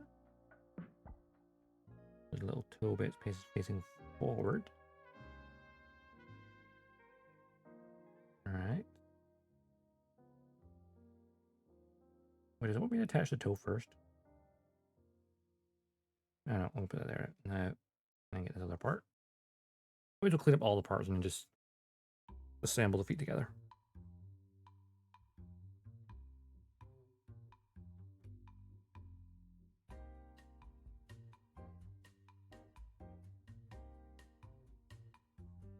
So much stuff I want to do on stream now. I'm always like, maybe too often changing my mind.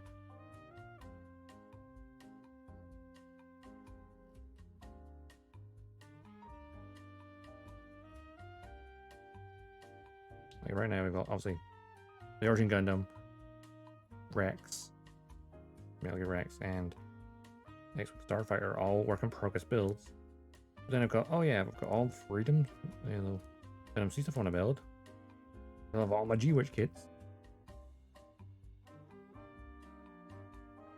A lot to get through. A backlog is something that will never be finished. It will just continue to grow gradually with the years. Because I'm a slow builder.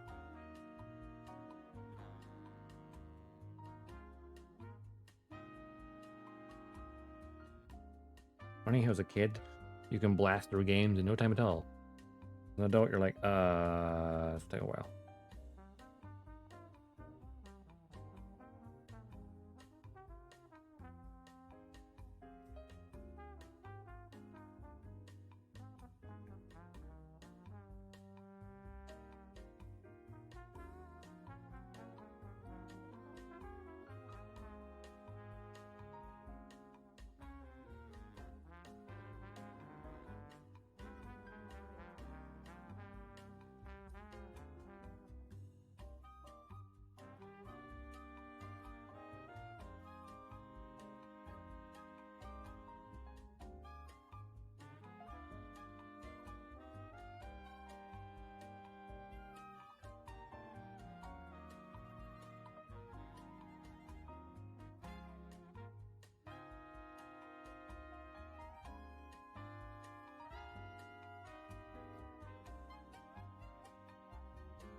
can see how this works.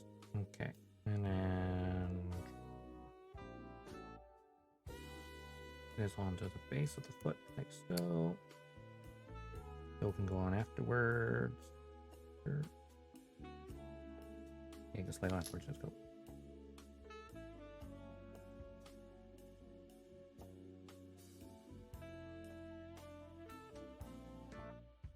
There we go. In all the way? Look at it is. There we go.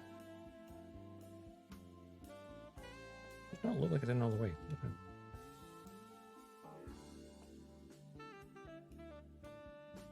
The white part doesn't look like it's in. What the hell?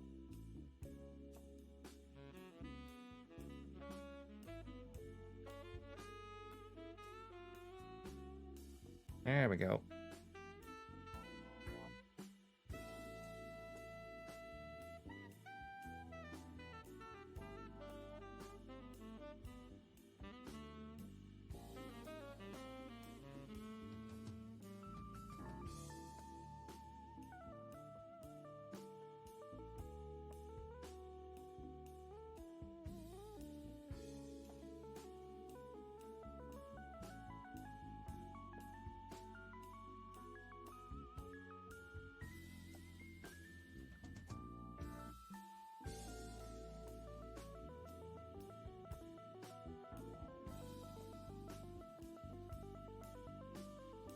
These toes.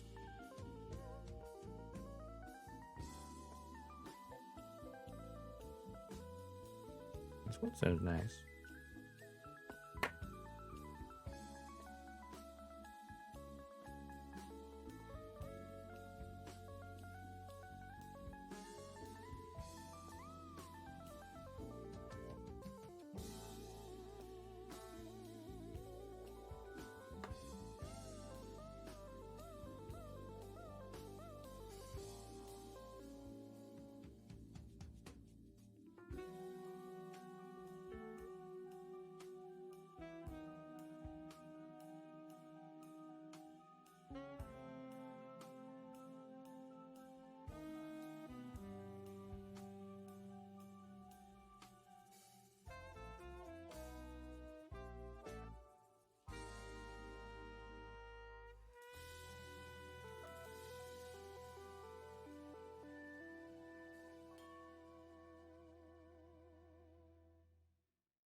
No, I've got the nub on the bottom here to deal with.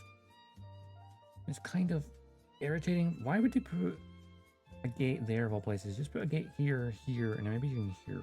I put one down here. Why, Bandai? Why?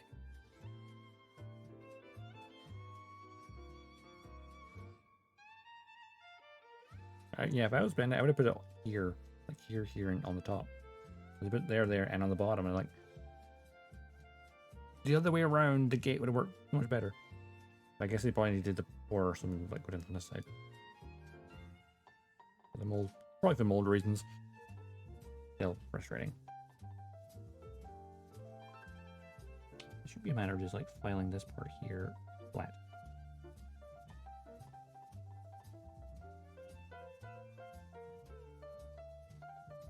I'll be worrying that there is an actual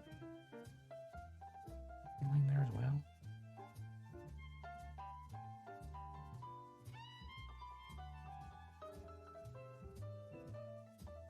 This will be better.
Get this little gate out of the way without messing up the foot.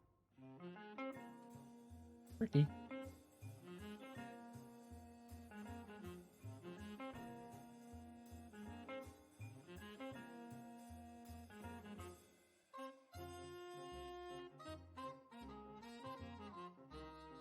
managed it though.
There's like a wee mark here, but honestly, because it's on the underside of the foot, you can kind of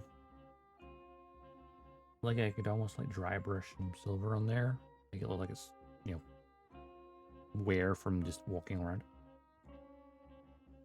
Honestly, it's probably a smart move.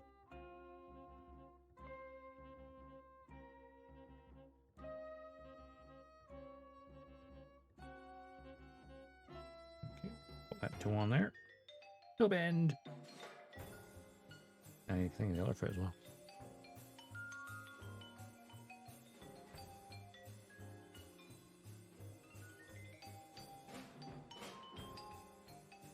Excellent.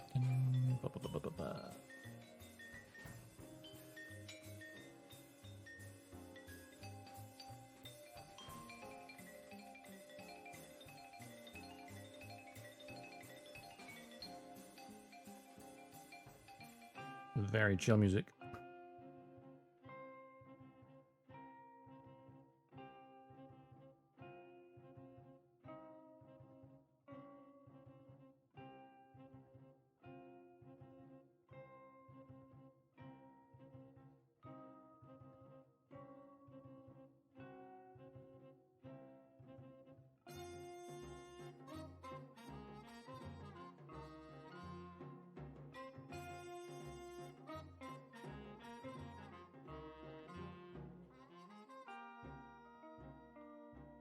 Getting the side of the toes is easy because it's like a nice flat surface.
Yeah, I hope I can grab the MasterCard this Sunday. I don't think it's currently in print. So. I do wish I picked up the special edition of it. It came with like a nice poster and LEDs. Alas, I did not get the time because I didn't realize it was a limited edition thing because I was trying to do Gunpla.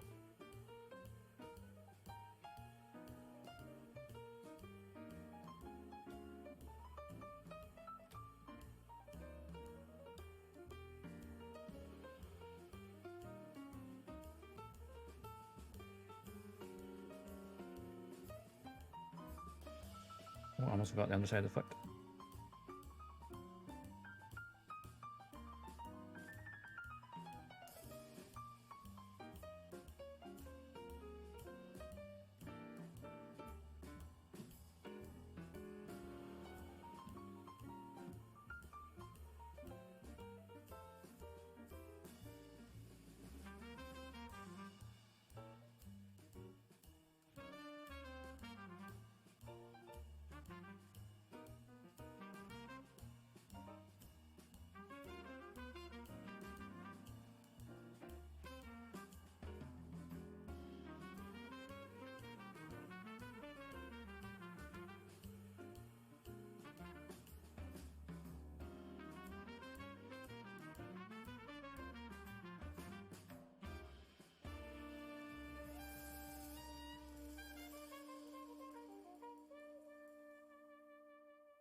this foot cleanup a lot easier than the other one. I could trim that nub a bit better with the knife.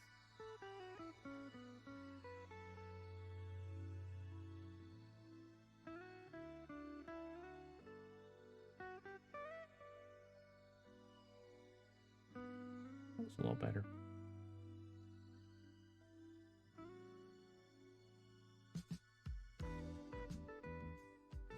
Satisfying toe bend. The amount of like engineering they've had to like redo over the years for like the RX-78 just to give it a toe bend. Because in the original animation, it's just bending physically the metal. Because it's, you know, a cartoon animated. But the way to interpret that is to do a mechanical way of doing it. And like how, you know, sides girding armor and stuff. It moves out the way when your legs move, rather than just being a solid diaper. One of the things I hate about the G40 is that that is a solid diaper. Which the designer's like, no, I did that on purpose because I wanted to evoke the original RX-78. And it's like, okay, cool. But then they had to design an extra joint for it to bend, or as we must call it, the butt knee. Like a knee joint just below the hip, because the hip can only goes over forward and it has an extra bend for a knee. The hip, and it's like, you could just. The G40 is one of those things where like, it's a celebratory 40th anniversary thing. That's like probably the worst iteration of RX-78, personally. It was a very divisive kit. People who love it, and then I think everyone else hates it.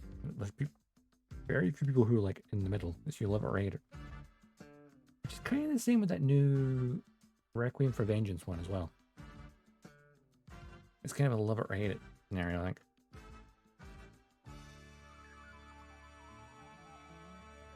I'll definitely watch the show on Netflix, but I don't see me getting any of the Gunpla for Requiem for Vengeance because I just don't care for the designs.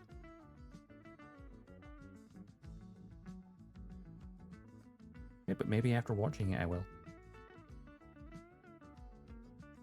Wait and see, I guess. But making good progress. I need to get the entirety of the legs. I should start with the left one and do the right one. The legs, of course, are very intricate.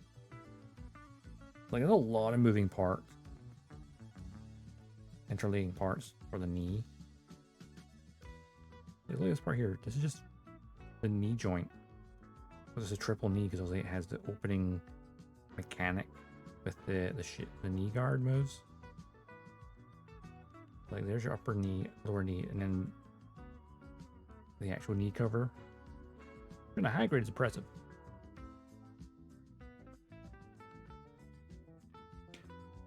The upper leg looks a lot easier though. There's that knee joint, mostly. But I got 2 arms and 2 feet. It's not bad for 4 hours. I'll likely get do I want to go for longer? I don't know if I do today.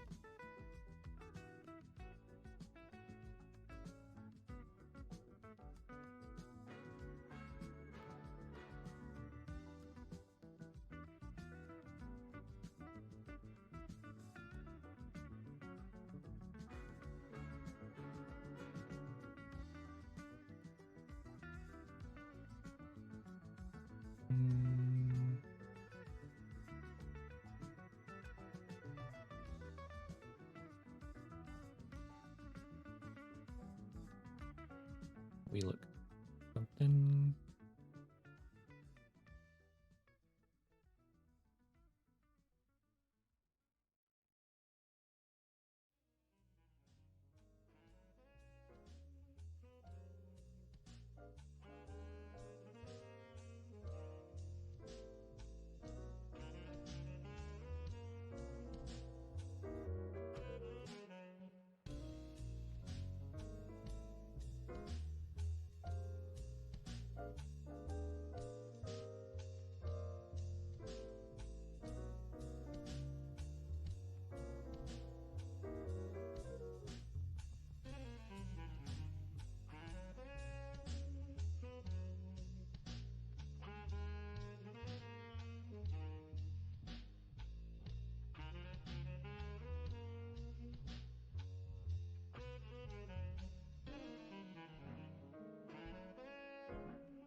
There's like on one half the desire to keep building. The other half, I'm like, I don't know how much I can build before I want to go for food.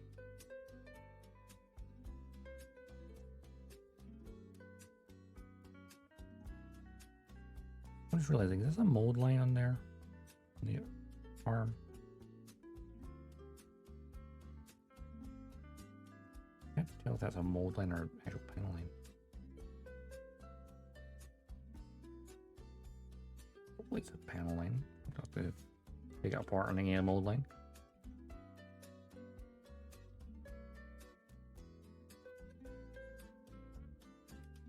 I guess I'm starting to get hungry and I want to cook food, so I might just wrap it up here.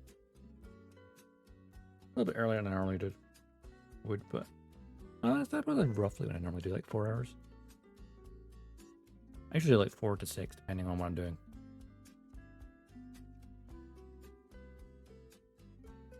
I think I've had a couple of other streams this week that's been like longer, so I don't want to go too long.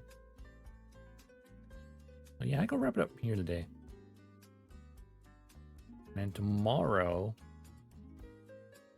what am I gonna do tomorrow? Could be a game stream anyway. I don't want to do like a endurance stream, or I want to do an evening stream. I mean, I rarely have evening streams. I have the opportunity to do one, so maybe I'll have an evening stream tomorrow.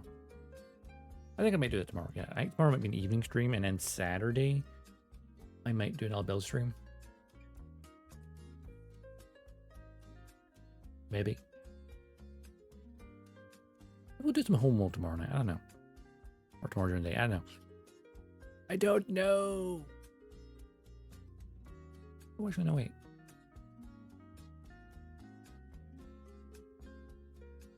Yeah, probably stream during the day, actually. Maybe just stream for a longer time. Possibly. I'll let you know either way on both Twitter and the Discord. I'll let you know on both. That's for right now. I can look from the right, but you know, make good progress with this. I think one more stream. Because also I need the lag spell, and then the beam rifle, and on the shield. Okay. This is why maybe I should build a lag. It's already like nearly 5:30. I feel like one leg might take me a whole hour to do. At least another one, maybe 2 streams. Actually, probably 2 streams. Like one to build and then a second one for details. But I've not panel lined it yet.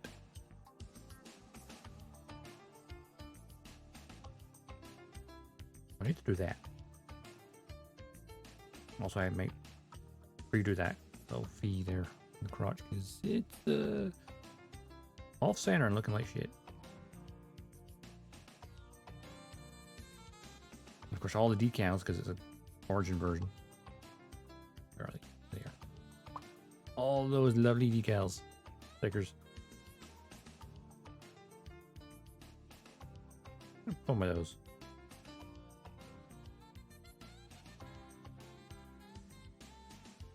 I love looking at them and seeing like the tiny RX-78-02 there. Operation Space Force's white base. And all the caution ones you can't really read because they're so tiny. But yeah, I think I might wrap it up here. Let's see if I want to raid. I just have a look. Oh, I'm sleeping there. I'm yawning. Why? Let's see, who's doing what? That's not Gunpla. Why's it got a Gunpla tag? There's that.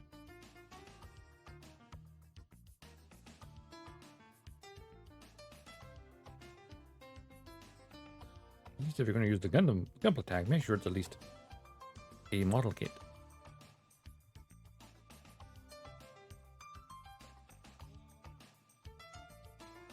I'm realizing there probably should be like wee camera inside the cannon. All the little details I can still go back over and do. Or maybe ran one of my friendos.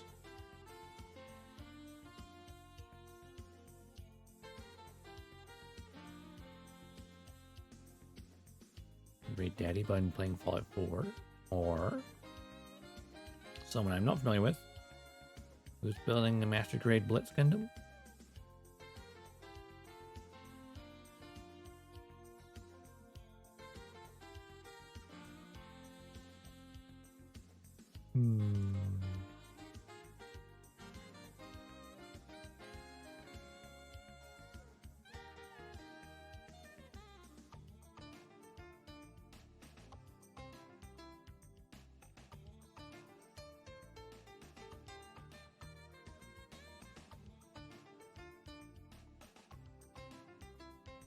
Yeah, let's raise Granddaddy button. Why not?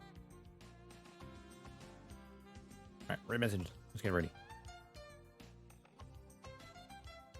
3 and 4 men have arrived.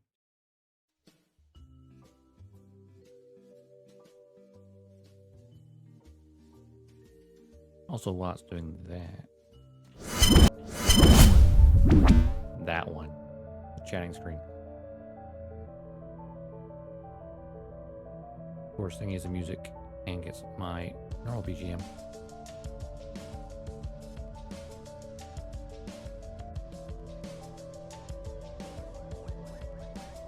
Total professional, right here. Right, raid. Oh wow, that's the button changed. Okay, the raid. So the button for raiding brings up a whole larger window now, rather than just a list of things. Oh, actually, it's a search function now? Oh.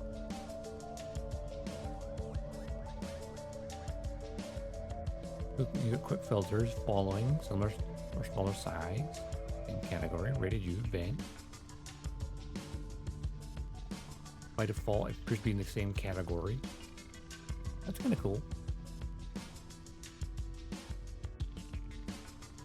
Ooh.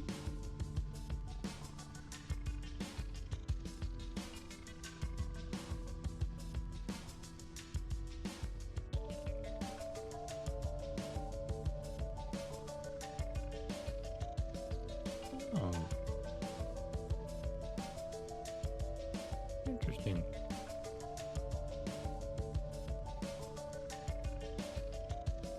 That's kind of cool. We're gonna go Red Daddy since we already decided to do that.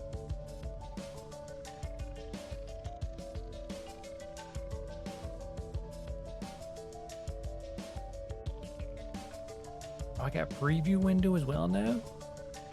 Okay, Twitch, I see you. You have improved your raid button. That's pretty cool. All right.